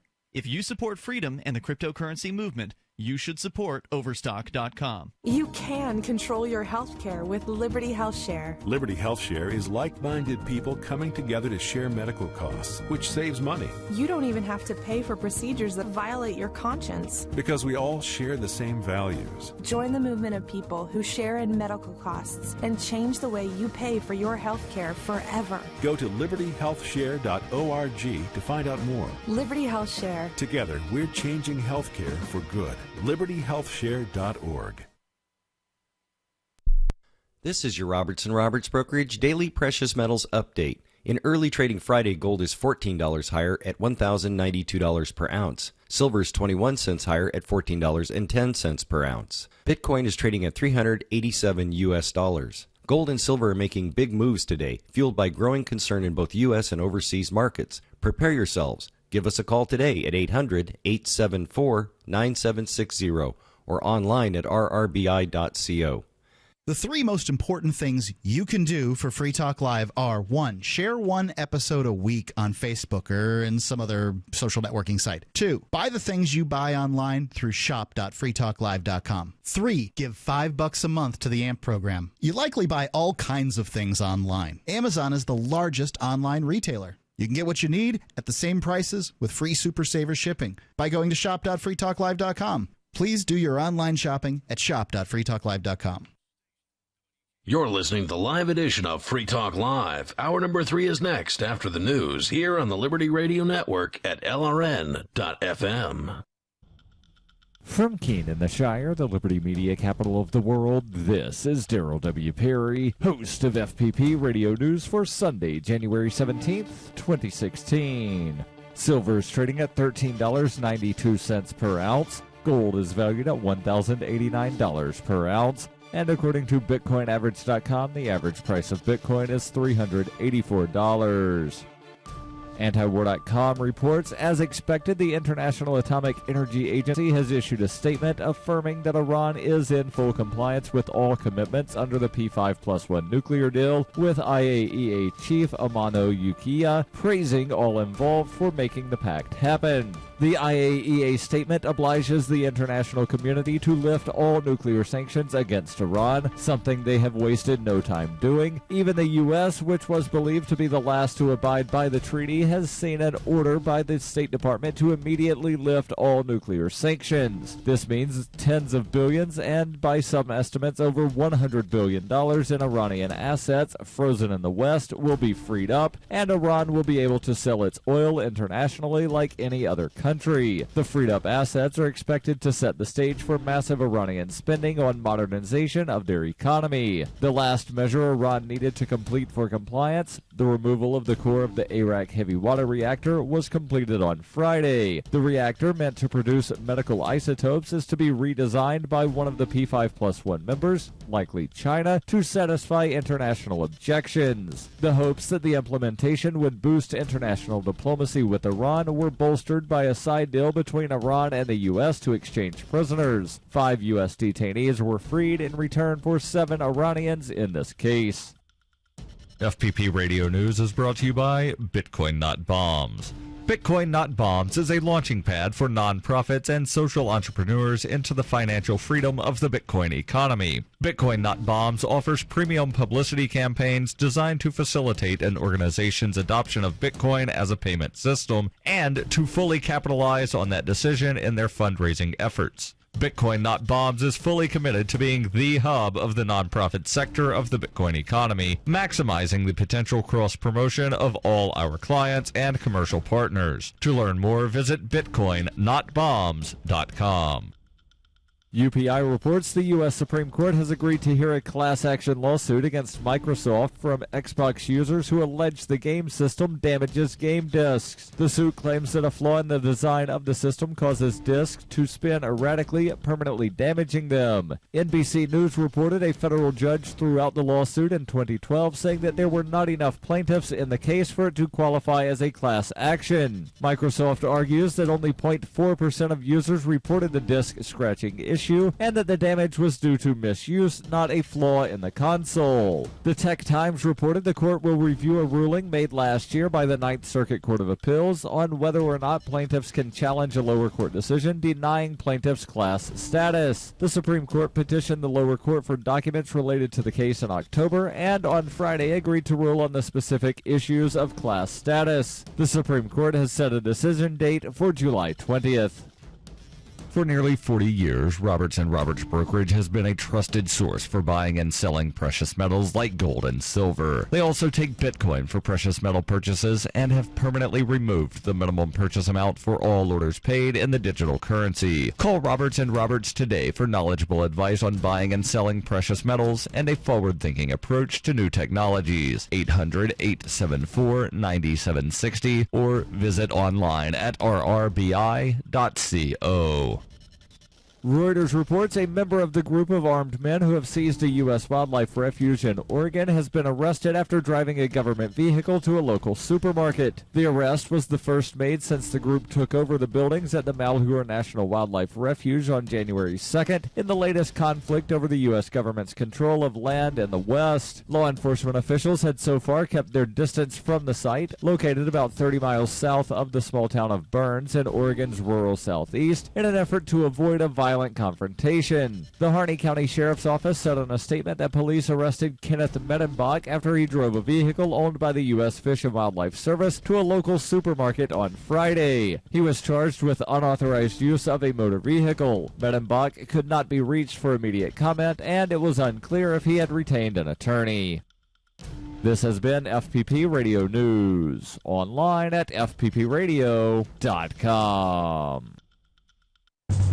Hamburglar urges a Senate subcommittee to rubble. This is Doyle Redland reporting. Hamburger advocate and convicted felon Hamburglar denounced a prison system he called rubble as he testified before the Senate subcommittee on penal reform. Hamburglar, convicted in 1998 of breaking and entering a McDonald's hamburger franchise in South Beloit, Wisconsin, and currently serving a sentence of 3 to 5 years, made this impassioned plea before being interrupted by U.S. Senator Bob Smith of Rhode Island. Certainly there is room for improvement in our prison system, but I would hardly call the current situation rubble. After delivering his message to the subcommittee, Hamburglar was promptly placed in chains and returned to prison to serve out the remainder of his sentence in solitary confinement. Doyle Redland for the Onion Radio News, online at theonion.com. This is the Onion News Network. Talk to you soon. All right. Free Talk Live.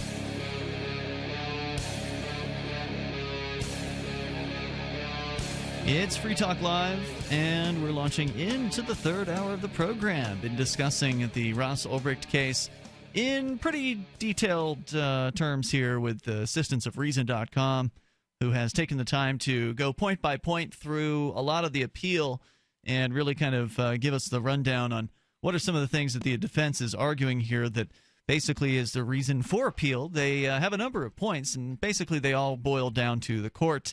In this case, in the Ross Ulbricht case, by the way, Ross is the guy who's sentenced to life in prison for running a website called the Silk Road. The court essentially prohibited them from calling the witnesses that they wanted to call, from putting the case on that they wanted to put on, from arguing the things they wanted to argue about how there's corrupt DEA and Secret Service agents involved in this case who are now in prison because they pled guilty to felonies. They couldn't talk about that during the trial, so they were prohibited from that. They were prohibited from calling expert witnesses to discuss Bitcoin in terms that the jury could understand, try to contradict some of the things that the prosecution's so-called expert witnesses were saying about Bitcoin. And so this is kind of a basic rundown of what we've been through so far. It's Ian and Darryl in the studio with you here tonight. Continuing on here, there was an interesting detail that the court once again prohibited from being allowed into testimony, and that was the administrator, one of the main administrators of the website, Andrew Michael Jones. So you got Ross Ulbricht, he's the creator of the site. Then you had about 3 or 4 administrators that were also arrested and targeted in this crackdown. And the prosecution had Andrew Michael Jones on their witness list. One of the admins. Correct.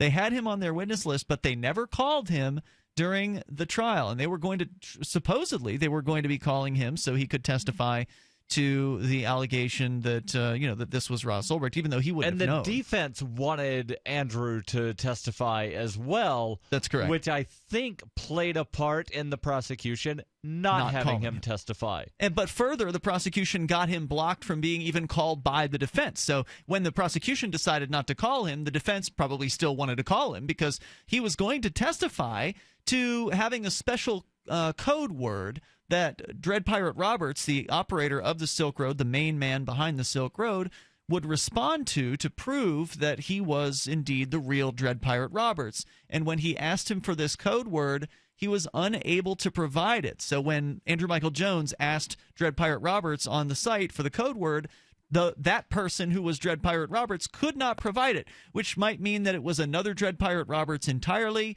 or that it was a federal agent posing as Dread Pirate Roberts at that time. Who knows what that means? But we do know that it was not likely Ross Ulbricht, who would have known what that particular code was. So, continuing now with Reason.com's analysis of the appeal. The court's erroneous evidentiary rulings constitute cumulative error, so errors upon errors, that deprived Ulbricht of due process and a fair trial. Draytel sums it up, quote, "While each of the series of evidentiary trial errors set forth above individually are sufficient to warrant vacating Ulbricht's convictions and granting him a new trial, cumulatively they require it. In combination, they served to prevent Ulbricht from presenting any meaningful defense to the charges and permitted the government to argue that the defense theory was unsupported by facts." The next point. The unlimited searches and seizure of Ulbricht's entire laptop and Gmail and Facebook accounts violated the Fourth Amendment because they constituted the fruit of A, a warrant that lacked any particularity, and B, unlawful and warrantless pen register and trap and trace orders. Draytel's 2 previous cases, Ganias and Galpin, whose outcome should lead the court to the conclusion that the things being searched for in Ulbricht's digital life were so wide-ranging and non-particular as to qualify as a Fourth Amendment violation. Draytel, who's Ulbricht's attorney, writes that, quote, "Rather than require the government to establish probable cause in advance of reviewing categories of electronic data, they would license the government to examine every file to assure that probable cause to seize it did not exist. Any more dramatic or patent example of the rummaging could not be envisioned. Yet that is what the government has done in this case with respect to Ulbricht's laptop and Gmail and Facebook accounts. In the United States, when police get a warrant for something, it's supposed to be for something specific. They are supposed to cite what it is they are looking for and in where they would like to look for that thing. Evidence of criminal activity anywhere that I might find it. That does not qualify, or should not qualify. It should not, for but, a valid warrant. It kind of does now, which is really sad. And what's even sadder is that people still say that this is not only a free country, but the freest one in the world. You can share your thoughts with us here at 855-450-FREE. Reason's got more analysis. Draytell also says that the pen register and trap and trace searches in the investigation against Ulbricht were not justified under the Fourth Amendment, as they arose, quote, by court order and not by a warrant based on probable cause, unquote. Draytell argues at length, including quoting Reason's contributing editor Julian Sanchez, that the dominant Smith versus Maryland case about information allegedly freely volunteered to third parties shouldn't apply in the internet age. He cites a great deal of precedent indicating that pen registers and trap and trace that reveal location and activities inside the home, as per the ones in this case, should require a warrant.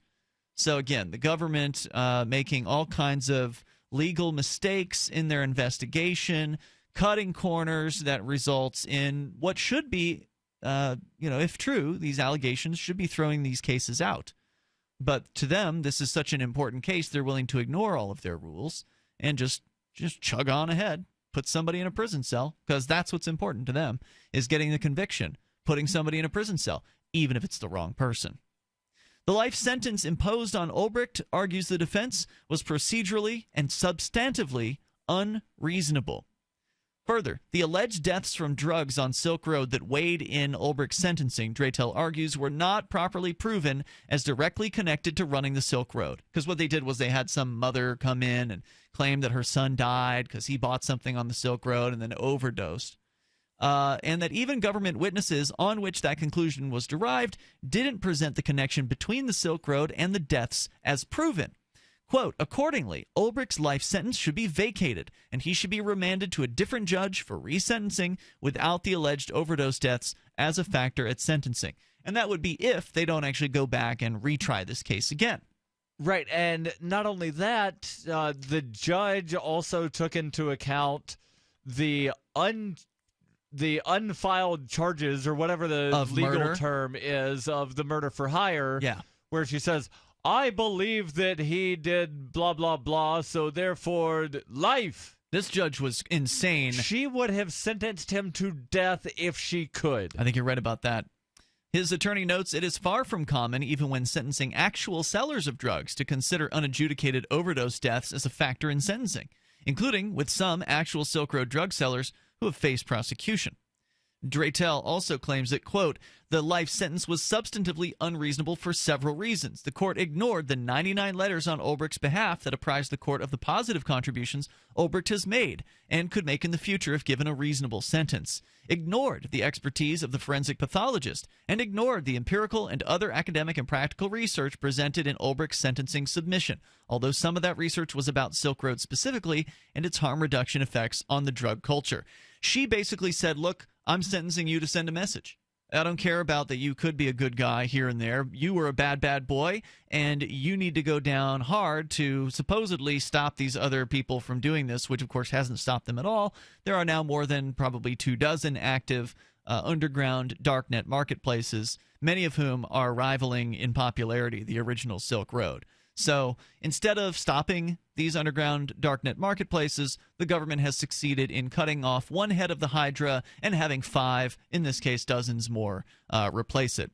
The overall purpose of the appeal is, quote, that Ulbricht's convictions should be vacated and a new trial ordered, particular evidence against him suppressed, or in the alternative, the matter should be remanded for resentencing before a different judge. So the attorney in this case is not actually asking for the case to be thrown out entirely, but is asking for a retrial, although the court could deviate from that and throw the case out in some sort of crazy miracle, but don't get your hopes up for that.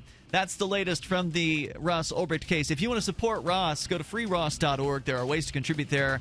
Bitcoin, PayPal, check, whatever it is you would like to send their way. I'm sure they would appreciate it. It is not cheap to hire this federal attorney.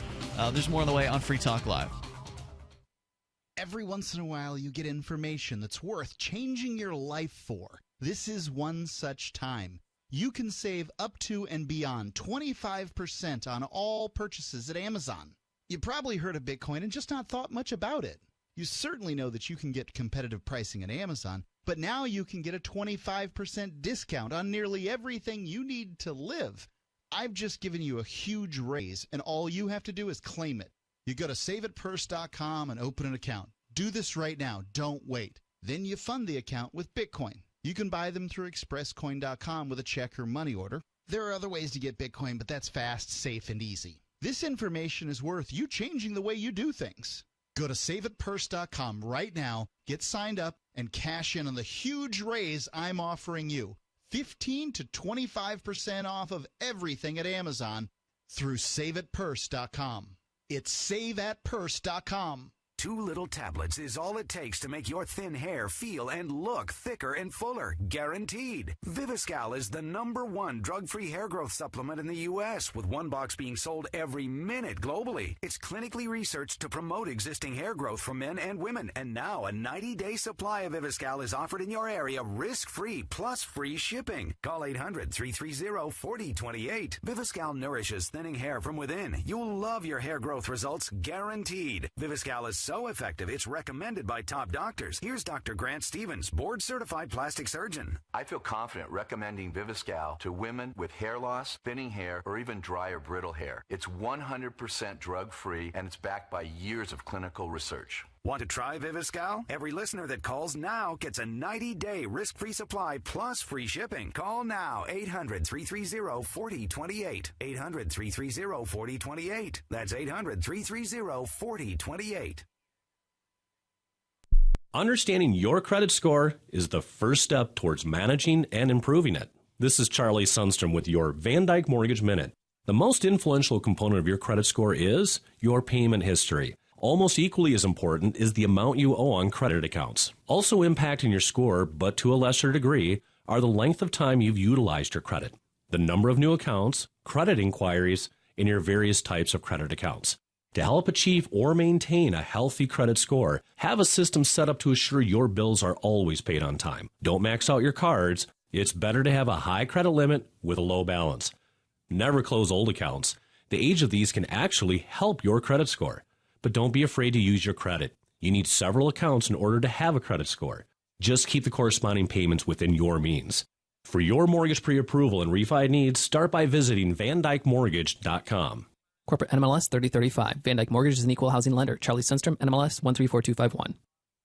If you want to know the latest about Free Talk Live before we go on the air, all you need to decide is how you want it delivered. It's your choice. Visit news.freetalklive.com. You can get emailed announcements and participate in contests via our email updates list. Plus, we have a Twitter account that you can follow and a Facebook page where you can become a fan. So visit news.freetalklive.com to get news about Free Talk Live as soon as it's announced and the way you want it delivered at news.freetalklive.com. That's news.freetalklive.com.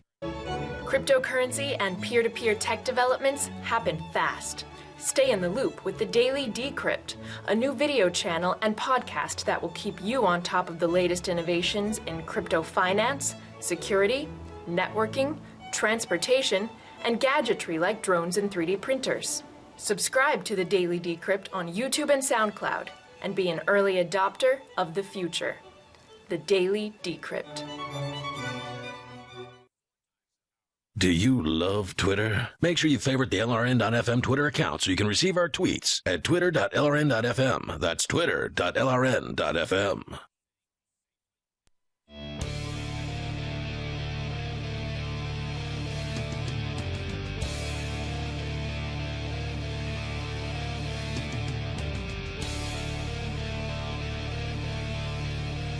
Free Talk Live. Dial toll free to join us here at 855-450-FREE. That's 855-450-3733. We've got Skype as well, so Skype on in. Skype username is LRN.FM. With you tonight, you've got Ian. And Darryl. And don't forget to join us in real life. Coming up at the Liberty Forum, we are now just about 1 month away from one of the most important events that happens here in New Hampshire on a yearly basis. It's the 9th Liberty Forum.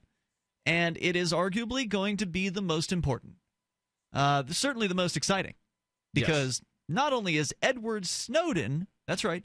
The Edward Snowden, the guy who made headlines in 2013, in the summertime, for releasing all kinds of secret information about the SA spying on Americans and people around the globe. That Edward Snowden, yeah, he's going to be speaking at Liberty Forum. That alone makes it a pretty epic event.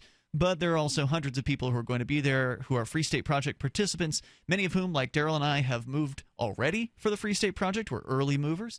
Many who, maybe like you, haven't yet made the move but are considering it or are pledged to do so and just want to see what it's like here to get to know your future neighbors in this Free State Project. The idea of combining our efforts, of getting libertarians from around the world to move to the same geographic area to achieve as much liberty in our lifetime as possible. You'll get a taste of what it's like to actually be in that community all the time when you're here for the Liberty Forum. So that's a good reason to attend. But further, the Free State Project is going to be completed as far as it's reaching its main goal, the goal of having 20,000 people pledge to make the move to New Hampshire and work towards more liberty in our lifetime. That goal is well on the way to completion by the end of this month. So that means that by the middle point of February, when Liberty Forum happens on the 18th through the 21st of February, we are going to have completed and probably have a couple weeks under our belt at that point, because right now the Free State Project is adding about 50 people per day, 40 to 50 people per day. It's growing by 1% every 3 or 4 days, and it just crossed, I think yesterday or the day before that, to 96% of its goal of 20,000 people. So we're going to not only have Edward Snowden, not only have hundreds of people in the same hotel who love liberty, but also we'll be celebrating the completion of the Free State Project. This is a historic event, and you should be there. You should join us. Go to nhlibertyforum.com. And Lynn Ulbricht will be there. That's right. We've been talking about Ross Ulbricht. His mother is going to be speaking there again this year. And the first ever Liberty in Action Awards Gala will happen. That's right. And I believe Free Talk Live Several Free Talk Live host and co-host have been nominated for various awards. So join us. We're broadcasting live every night from the Liberty Forum. You can join us on February 18th through the 21st, just 1 month from now, at the Manchester, New Hampshire Radisson Hotel. It's a great hotel right in the heart of downtown Manchester. Great location. Super convenient for anybody that's flying in from the Manchester airport. NHLibertyForum.com. Go lock your tickets in, get your hotel room reserved. NHLibertyForum.com. We'll see you there February 18th through the 21st as we continue here. We've been discussing the Silk Road case. Ross Ulbricht in prison for the rest of his life, though appealing, and that appeal has been filed as of now. How long the appeals court will take to actually hear the case, I have no idea. I don't know what is realistic. I don't know if it's 6 months. I don't know if it's 2 years, but as we know more, we will certainly keep you informed about that. Let's change gears here a little bit, Darryl W. Perry. Yes. You are a presidential candidate. You're accepting Bitcoin for your presidential campaign. But Ross Ulbricht, of course, was accepting Bitcoin on the Silk Road. Do you believe that Bitcoin is dead, Darryl W. Perry? Because one of the developers of Bitcoin, one of the head developers, and there's only like 5 of these guys, he has now walked away from Bitcoin and has claimed that it is done for. I do not believe that Bitcoin is dead. I do not believe that cryptocurrency, virtual currency as a whole is dead. And just one point of fact, not only am I taking Bitcoin and precious metals, I am only accepting virtual currencies and precious metals. Really? Well, if somebody wanted to give me an airline ticket to get me somewhere, then I would accept that. But I am not accepting cash. Okay. And I am also contrary to a lot of media reports, Rand Paul was not the first presidential candidate to accept Bitcoin. He was the first Republican presidential candidate. Okay. He was the first out of the Republicratic duopoly of the Republican and Democratic Party factions of the same tyrannical vulture. But I was actually the first presidential candidate anywhere in the world to accept Bitcoin. Really? There was a Romanian presidential candidate that a few months after I started accepting Bitcoin started accepting.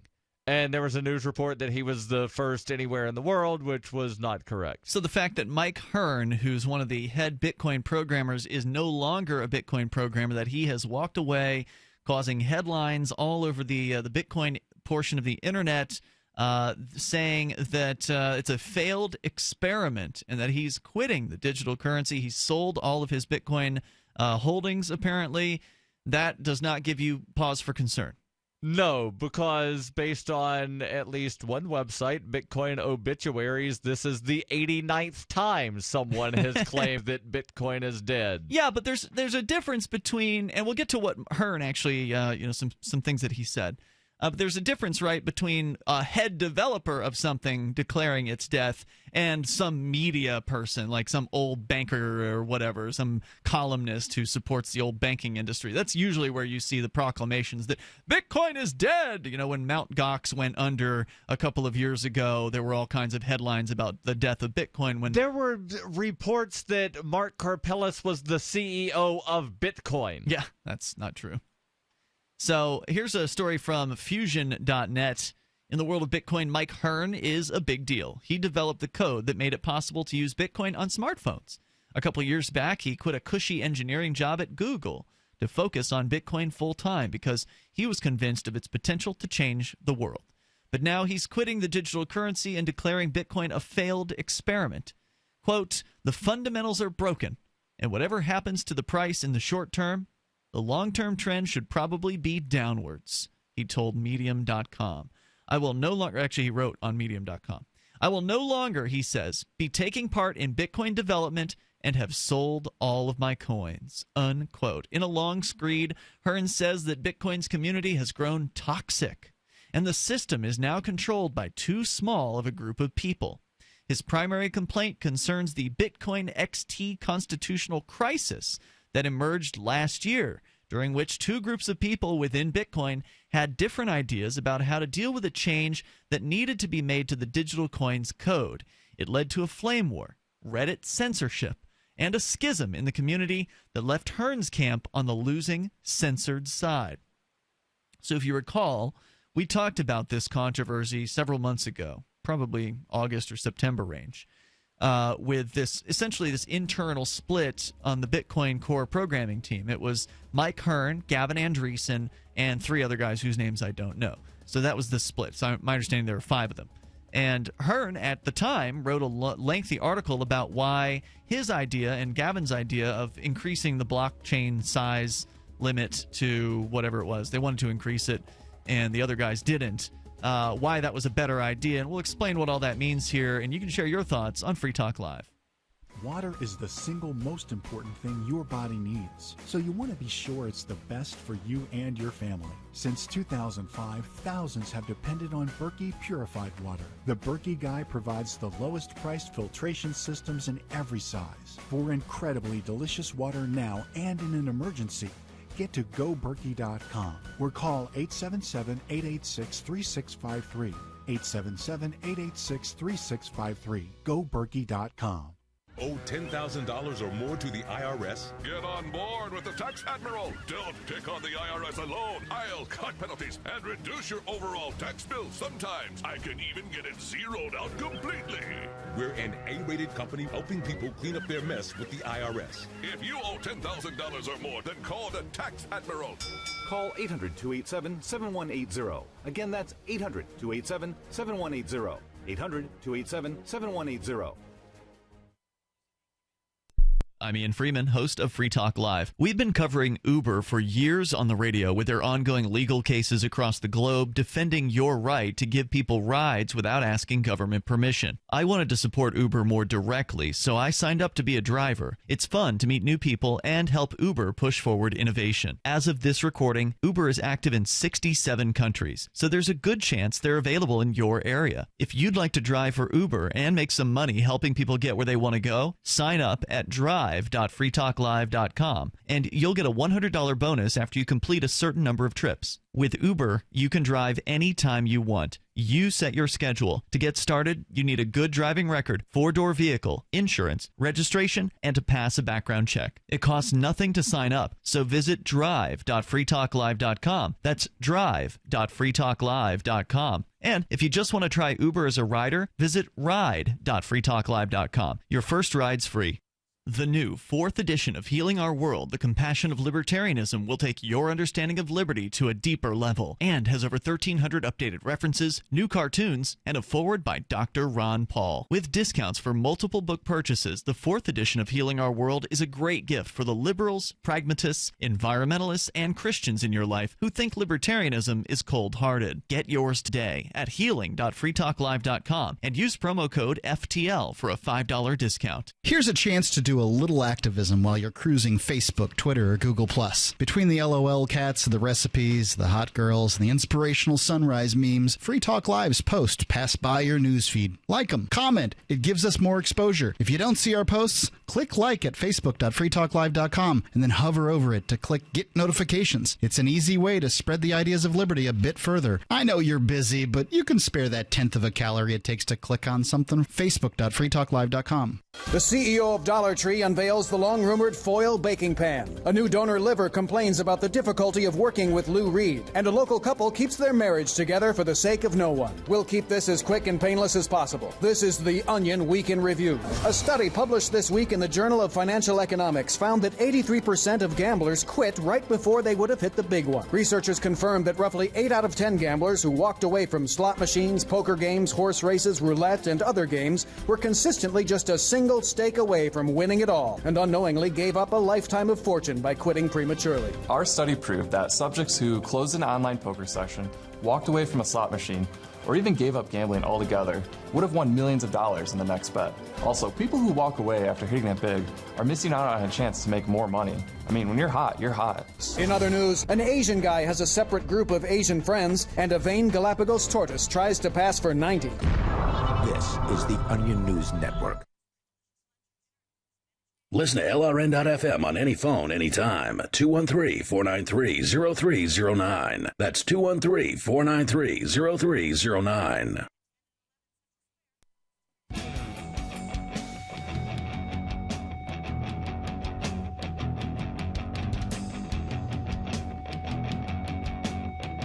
Is this the end for Bitcoin?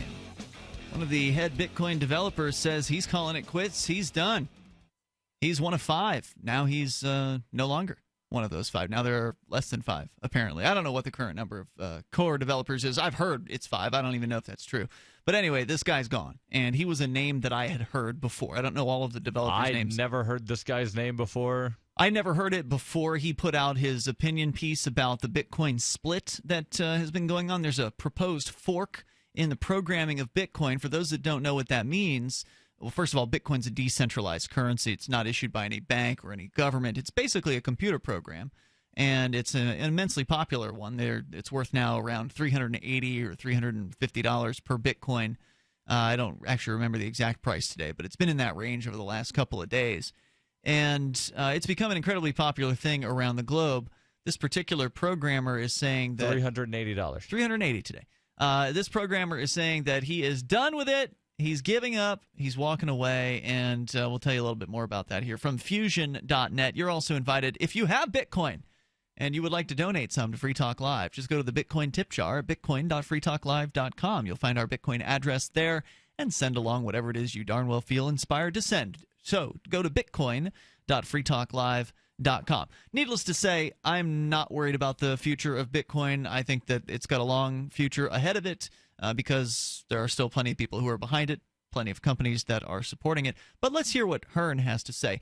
He mentioned the constitutional crisis of what's called Bitcoin XT. So there's Bitcoin and there's Bitcoin XT, and there's some other variants as well. But ultimately, the disagreement that happened between the administrators or the head developers of Bitcoin was on a technical aspect of the size of the blocks that could be mined, as I understand it. Yes. The actual size of the data, they need to increase it so each block can hold more transactions, and so that would mean that more transactions would be processed more quickly, I guess, if this change was made. Right, and I just want to clarify something that you said. You said there was Bitcoin and then there was Bitcoin XT. That's not correct. There was Bitcoin Core. Right. And then there was Bitcoin XT. I'm sorry, and you're right. And then there were a couple of like BIP 100 and BIP 101. It used to be called Bitcoin. They renamed it Bitcoin Core later. So yes, Bitcoin Core and Bitcoin XT. What Bitcoin XT was the proposal of this Mike Hearn guy who's now quitting, and Gavin Andreessen, who's one of the original people that was handed the keys to Bitcoin, if you were, by Satoshi Nakamoto, the anonymous creator of Bitcoin. So Gavin and Mike Hearn came out in favor of this change to the block size, and the other developers said, no, we don't want to change the block size. And so when the developers can't agree on something, one of the ways that they can sort of put it to the market to decide is by saying, well, we're going to fork Bitcoin. We're going to create our own Bitcoin, in this case Bitcoin XT, our own software. We're going to release this software to compete with the existing Bitcoin software. And then if enough of the miners of Bitcoin switch to the Bitcoin XT platform, if 75% of the miners switch to Bitcoin XT, then Bitcoin will become Bitcoin XT at that point, and everybody will move forward basically with Bitcoin XT. So sort of there's like almost like a democratic process involved here. Until it winds up reaching that point, Bitcoin XT will work alongside Bitcoin Core. That's so correct. It's not a competing system until it winds up causing a hard fork. Yeah, so that's what this constitutional crisis is that Hearn's referring to here. He emerged last year, during which two groups of people had different ideas, as we just explained to you, which led to a flame war, a Reddit censorship, and ultimately Hearn's camp on the losing censored side, or at least losing so far. The Bitcoin XT has not gotten its required 75%. It's not even close at this point. The result, says Hearn, whose post is flavored by the sour grapes of losing that battle, is that, quote, the network is on the brink of technical collapse, unquote. He says that because the block size capacity, which is the cap on how many digital money movements can be processed at a time, wasn't increased as proposed by his crew, transactions are now slow to go through, and the system is vulnerable to attacks that consist of flooding the network with transactions. In order to ensure your transaction goes through, says Hearn, you sometimes have to pay Bitcoin miners a transaction fee that is higher than what merchants pay for credit cards, which undermines one of Bitcoin's primary appeals. No, I have never had to pay a miner fee that was higher than what I've had. Neither have credit card. Maybe he's, maybe when he says sometimes, he means like hardly ever. If you voluntarily put in a giant amount, I don't know. And again, there's the miner fee is only a couple of pennies at most. That's right. Unless you voluntarily increase it to some amount that's higher for some reason. And I guess if you're sending an incredibly large amount of money and you want to make sure that it goes through as soon as possible, you could send a higher fee. You could put in a higher fee if you wanted to, but there's no requirement to do so. Yeah, I've never put in a higher fee than what the minimum is, and I've never noticed like, wow, this is taking forever. I've never, every now and then it'll be 20 minutes before it gets that first confirmation. Yeah. But generally it's within a minute. So toll-free number tonight, 855-450-FREE. That's 855-450-3733. Hearn blames Bitcoin's demise on, quote, Chinese miners, just two of whom control more than 50% of the hash power, unquote. By that, he means the people who control or run a majority of the powerful computers that process the network's transactions. He complains both that the Great Firewall hampered internet in China is slowing down the network, and that these miners who get to make decisions about changes to the Bitcoin protocol because of the degree to which they power it are afraid of making necessary changes to the code because it will panic Bitcoin investors. Hearn writes, quote, imagine an entire country connected to the rest of the world by cheap hotel Wi-Fi, and you've got the picture. Right now, the Chinese miners are able to just about maintain their connection to the global internet and claim the 25 Bitcoin reward that each block they create gives them. But if the Bitcoin network gets more popular, they fear that taking part would get too difficult and they'd lose the income stream. This gives them a perverse financial incentive to actually try and stop Bitcoin from becoming popular, unquote. So I've got an article here that's a response to this, and I want to jump in occasionally with some of the stuff from the response. So the guy also writing at Medium.com says, first of all, these Chinese miners are multiple separate entities not one entity. Whereas Hearn is making it sound like there's It's just a mega corporation. A megacorp. No, it's not.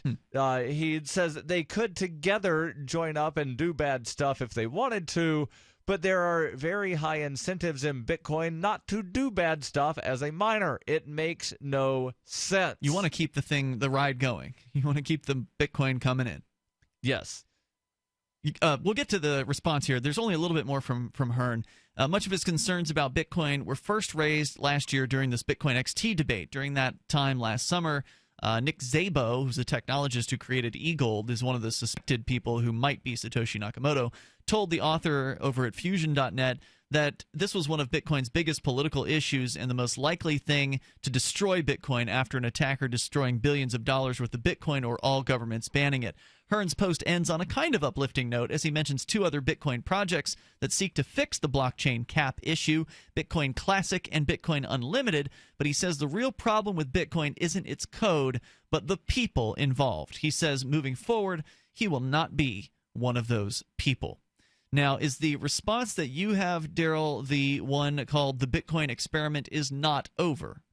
No, the one that I have is titled Bitcoin Has Now Died 89 Times. All right, let's get into that here in moments, and you can share your thoughts with us. Is this it? Have you sold your Bitcoin collection like Mike Hearn has done and taken the jump out of the Bitcoin world? Or is this just a jaded programmer who's on sour grapes and we really shouldn't pay too much attention to what he's saying? Yes. Our toll-free number is 855-450-FREE. That's 855-450-3733. Last I saw, Bitcoin saved me 25% on a smartphone, and it worked darn fine at that. We'll continue here. This is Free Talk Live. As a pioneer of the e-commerce movement, Overstock.com is proud to be the first major retailer to accept Bitcoin. Overstock was the first because Patrick Byrne, Overstock's CEO and founder, firmly believes in personal freedom and cryptocurrency. Over the past 16 years, Overstock has furnished over 18 million homes with a diverse line of products to suit everyone's unique styles and preferences. Support Overstock and freedom of choice while enjoying free shipping on orders of 0.211 Bitcoin or more. Free Talk Live has partnered with Amazon, the largest internet retailer. Imagine a department store category, and Amazon has it. Books, electronics, office products, furniture, jewelry, automotive, toys, clothing, sporting goods, and dozens of other categories. Now you can shop and support Free Talk Live by entering Amazon through our website. Go to shop.freetalklive.com, and Amazon will send us a portion of your purchase. You're going to do the shopping anyway, so remember to enter through our site at shop.freetalklive.com. That's shop.freetalklive.com. Did you know that home break-ins increase more than 100% during the holidays? It takes just 10 seconds for an intruder to kick in your door, but police response to a home alarm system is more than 20 minutes, and intruders are in and out of your home in 5 minutes. Thieves know that you're not home and have presents inside just waiting to be taken. And if you are home, how safe will you feel with an intruder lurking inside with your family? That's why police across the country are recommending you use Door Armor. Proven to withstand the force of a battering ram, Door Armor keeps intruders out. It's easy to install and barely visible, and your Door Armor is guaranteed for life. Go to InvasionStopper.com for a very special buy one, get one at half off deal. These savings are for a limited time and only available to GCN listeners. Protect your valuables and loved ones this holiday season. Go to InvasionStopper.com now. That's InvasionStopper.com.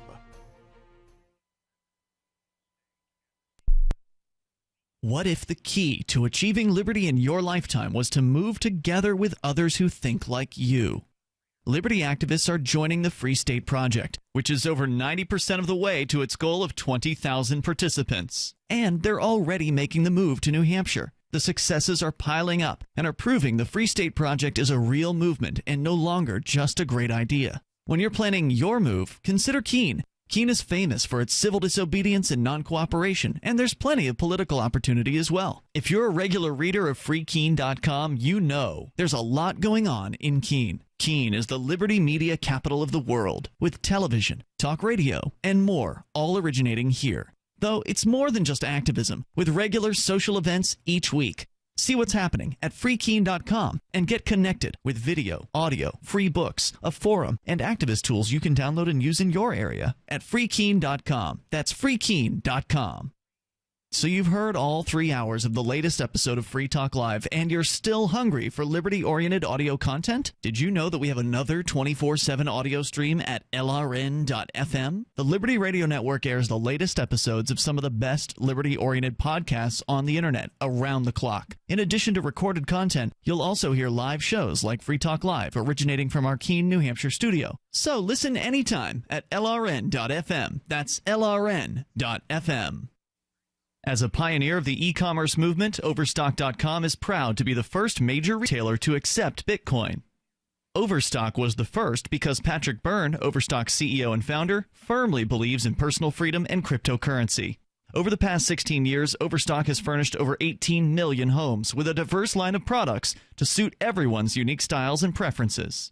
Support Overstock and freedom of choice while enjoying free shipping on orders of 0.211 Bitcoin or more. If you enjoy LRN.FM, please contribute to your favorite shows via their websites and become an amplifier at amp.lrn.fm. That's amp.lrn.fm.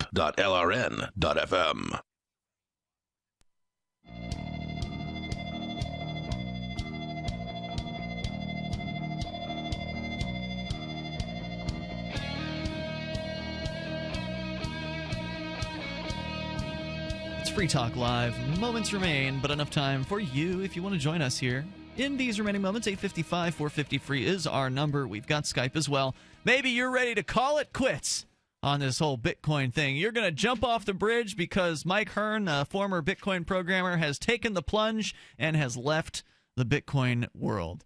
I say hold off and just hold on. Because remember, you got into Bitcoin because you were excited probably about it in some way. Maybe you were excited because it was going to save you money at saveitpurse.com, or maybe you were excited because you saw the potential for Bitcoin to threaten the status quo of money, to threaten the big government monies out there, the fiat currencies of the world.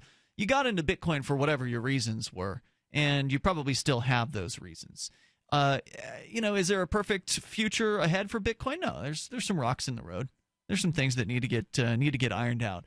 But when you bought Bitcoin, you probably knew that there was a chance you were going to lose out, right? Because you should not have spent money that you couldn't have afforded to lose on Bitcoin, right? If you're an investor, that's generally a good idea. You don't invest beyond your ability to lose the money that you're investing. Correct. So you know there's a chance that Bitcoin could fall to zero, but you did it anyway. Right now, Bitcoin is pretty solid. It's at $380 per Bitcoin. It's down a little bit over the last few weeks, but up over the last several months. Right. For instance, there are still thousands of businesses online who are using Bitcoin regularly.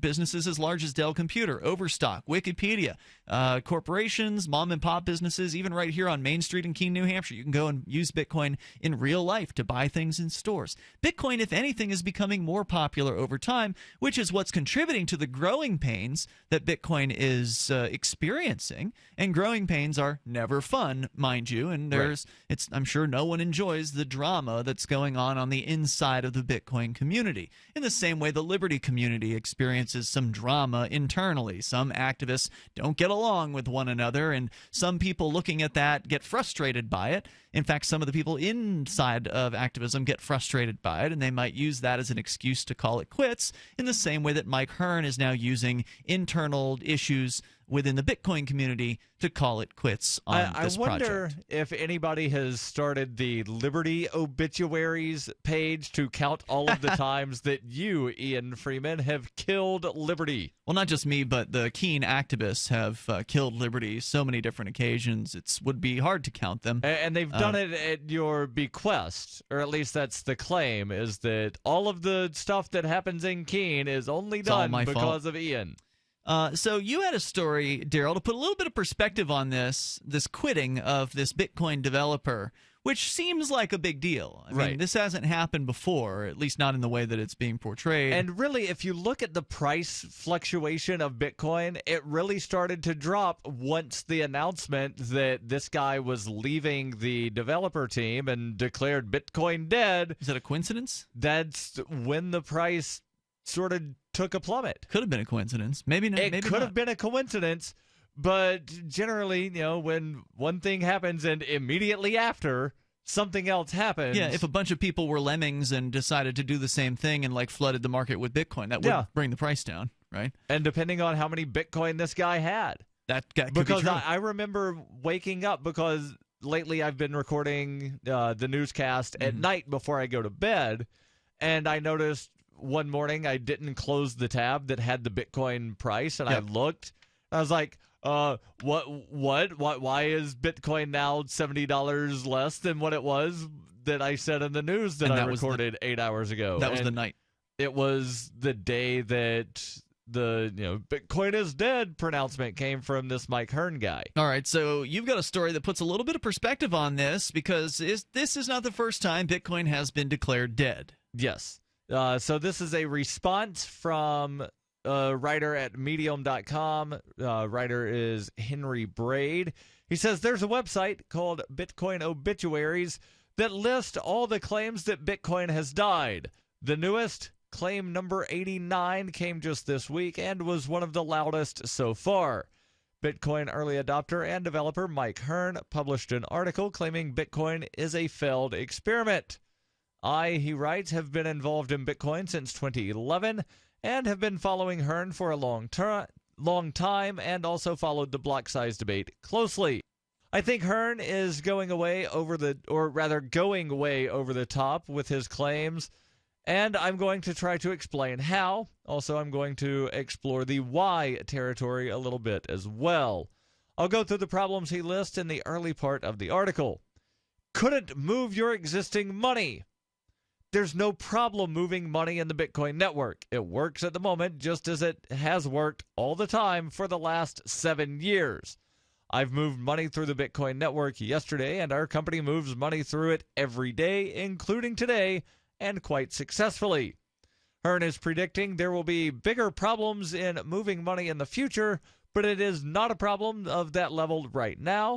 And here I'd like to add that the Bitcoin community is more active than ever before at fixing the capacity problems before they become a problem as bad as Hearn is predicting. The next thing Hearn writes, quote, has wildly unpredictable fees that were high and rising fast. This is actually true, but I'd like to note that the average fees are still in the cent range. So a couple of cents per transaction. They are wildly unpredictable in the sense that you might have to pay 4 cents instead of 2 on some occasions, which is a 100% increase. So it is wild. They have also been rising fast percentage-wise due to the capacity problem of the Bitcoin network. Again, it's important to note that this is a positive problem. Bitcoin is being used too much, and the network becomes congested. This will be fixed as there are large incentives to fix it, but the problem has been hard as there are considerations to make the decentralization of the network. But as the network becomes more congested, pressure to make quick fixes, which are possible, is becoming larger. And most importantly, as the fees are still in the cent range, this is not a fatal problem. The next point that Hearn makes that this writer rebuffs, he says, allowed buyers to take back payments they'd made after walking out of shops by simply pressing a button. If they aren't aware of this feature, that's because Bitcoin was only just changed to allow it. Now, if that's true, that's pretty scary because one of the original selling points of Bitcoin was that the transactions aren't reversible by the customer, that the business would have to reverse a transaction. Right. So the author of the article says this refers to a new feature called RBF, replace by fee, which allows rescinding transactions, or rescinding, not rescinding. As in a resend? You are sending the transaction again with a higher fee. Okay. It's useful if a transaction gets stuck and is not confirming because the fee was not originally high enough to push through the congestion. Hearn is again referring to a future where this allows rampant double spending. Currently, it does not, since this is an opt-in from the sender, and merchant/receiver could simply disallow quick payments if it's enabled. And this gives the user incentive to not use the opt-in RBF for quick payments. I'm lost. I don't know what that meant. I'm sorry. So basically, you as the merchant could wind up telling your customers, no, I've got to wait for 2 confirmations before I give you this product. No one's going to do that. No one will. Unless it's a high-dollar product, unless there's something serious at stake. If it's somebody walking into Corner News to buy a pack of cigarettes, no one's going to sit around for 20 minutes while they wait for 2 confirmations or whatever. Right. Or 10 minutes, or however long it would take. And again, not every wallet that I'm aware of has this RBF, but this guy's making it sound like, it's a standard feature. I've never seen the option of resend transaction in any of the wallets that I've used. So again, this seems like a problem that might exist for some people, but again, there are easy ways to work around this. Let me jump down to the next point. He says that Bitcoin is suffering large backlogs and flaky payments. This, again, is true in that there is sometimes high traffic, which certainly causes high backlogs and flaky payments. This is a major problem, but there is increased pressure to solve it. Hearn is simply quite impatient about it, more impatient than anyone else in the Bitcoin community. And he does sound burned out. I mean, that's really what... and if you're burned out, you're going to be impatient. You want to have liberty now, for instance. Like people who burn out in the liberty movement, they want to get liberty tomorrow, and then when liberty doesn't happen in the next few weeks, they get all frustrated that they put all this effort in and nothing has played out. You'll have to link to this I rebuttal. will, and Brian Sovereign actually covered this very well in his most recent episode of Sovereign Tech. So I'll check post that a out. link to that as well. On our Facebook and Twitter. We'll see you tomorrow night at freetalklive.com. Since time began, tyrants have taken aim at personal liberties. Now there's a movie that aims back. The government has no more right to tell us what to put in our bodies than they have to take our guns or tell us what books we can read. 6 drug police were eaten by bears while raiding a marijuana farm. On your knees, you dirty hippies! Jesus. On your knees! What's the problem, officer? Today, many cops who enforce pot laws do so only because it provides them with cushy jobs, good benefits, and a chance to push people around. I was an undercover narcotics officer. The drug war is nothing but a farce. The Second Amendment says you got to keep you and your gat intact. Guns and Weed, The Road to Freedom. A film by Michael W. Dean and Nima Vadadi. DVD available now at gunsandweed.com or on Amazon. That's gunsandweed.com. Makes the perfect gift. Remember, that's gunsandweed.com. You can control your health care with Liberty Health Share. Liberty Health Share is like-minded people coming together to share medical costs, which saves money. You don't even have to pay for procedures that violate your conscience. Because we all share the same values. Join the movement of people who share in medical costs and change the way you pay for your health care forever. Go to libertyhealthshare.org to find out more. Liberty Health Share. Together, we're changing healthcare for good. libertyhealthshare.org. LRN.FM is proud to announce our official listening apps for Android and iOS devices. Now you can easily tune into our streams anywhere, anytime on your smartphone or tablet. Just visit apps.lrn.fm or search for LRN.FM in the Android or Apple app stores. Please download, rate us 5 stars, then share the link on your social media and let your friends and family know how you're listening to LRN.FM. Download it now, free at apps.lrn.fm. This is the Liberty Radio Network, broadcasting the latest liberty-oriented audio content 24 hours a day at LRN.FM. From Keene in the Shire, the Liberty Media capital of the world, this is Darryl W. Perry, host of FPP Radio News for Sunday, January 17th, 2016. Silver is trading at $13.92 per ounce. Gold is valued at $1,089 per ounce. And according to BitcoinAverage.com, the average price of Bitcoin is $384. Antiwar.com reports, as expected, the International Atomic Energy Agency has issued a statement affirming that Iran is in full compliance with all commitments under the P5+1 nuclear deal, with IAEA Chief Amano Yukiya praising all involved for making the pact happen. The IAEA statement obliges the international community to lift all nuclear sanctions against Iran, something they have wasted no time doing. Even the U.S., which was believed to be the last to abide by the treaty, has seen an order by the State Department to immediately lift all nuclear sanctions. This means tens of billions and, by some estimates, over $100 billion in Iranian assets frozen in the West will be freed up, and Iran will be able to sell its oil internationally like any other country.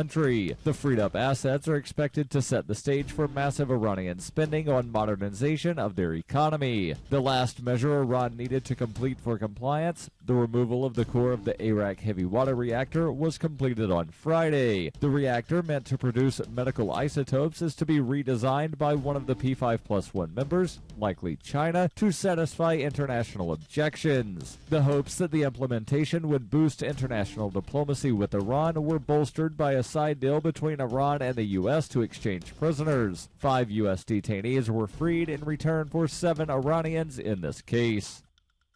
FPP Radio News is brought to you by Bitcoin Not Bombs.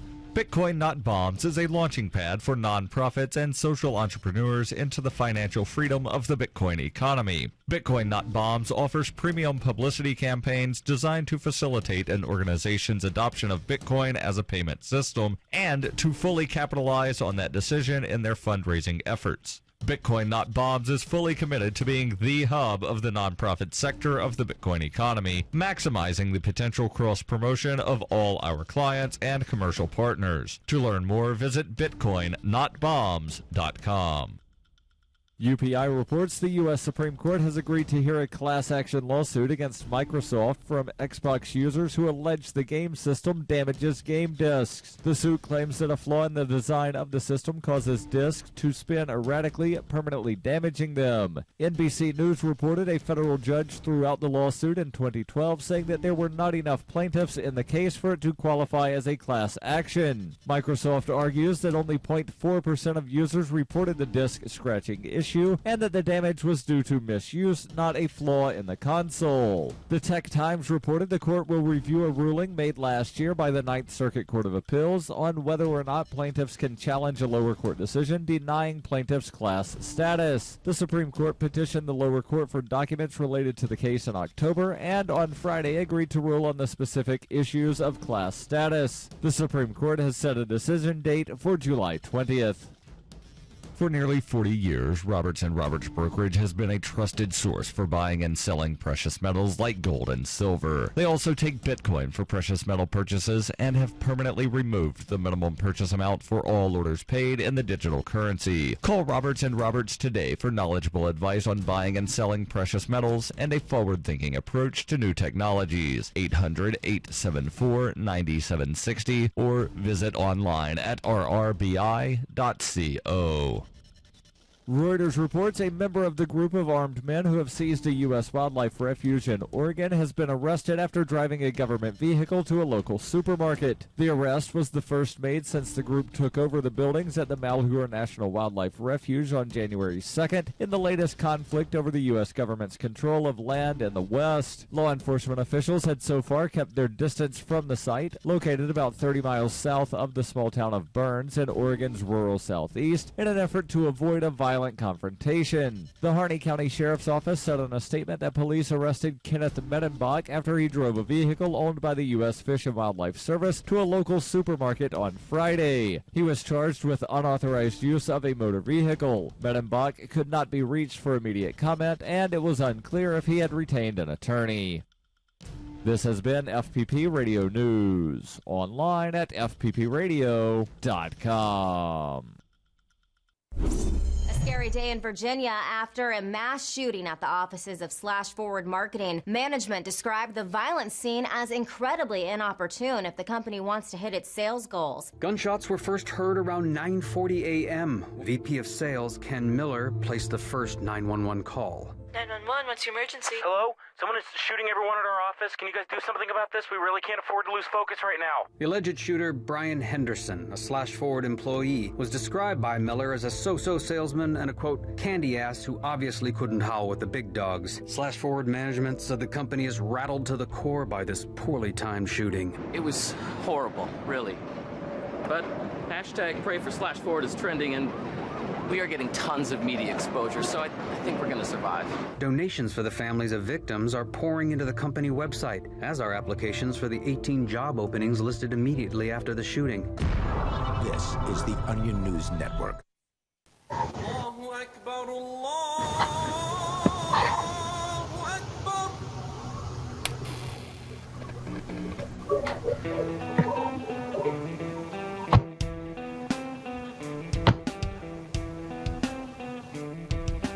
I'm not able to. How do you mute your microphone? Well, hello there, everybody. This is Will Coley, broadcasting live from our secret Liberty bunker here in the beautiful Smoky Mountains of East Tennessee. I'm joined by my regular co-host, Dobby Barker. How's it going, guys? And our special guest co-host. He's a big libertarian mover and shaker in the state of Oklahoma. I believe he ran for governor in 2014. He also has been working tirelessly with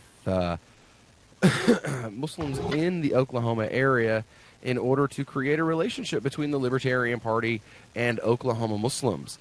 His name is Dax Eubank. Say hello, Dax. Hello. Good to be here. Thanks for having me on, Will. All right. And tonight, our special guest academic, his name is Imam John, or Yahya Ederer. He is from Tulsa, Oklahoma, and he is joining us also via Google Hangout. Say hello.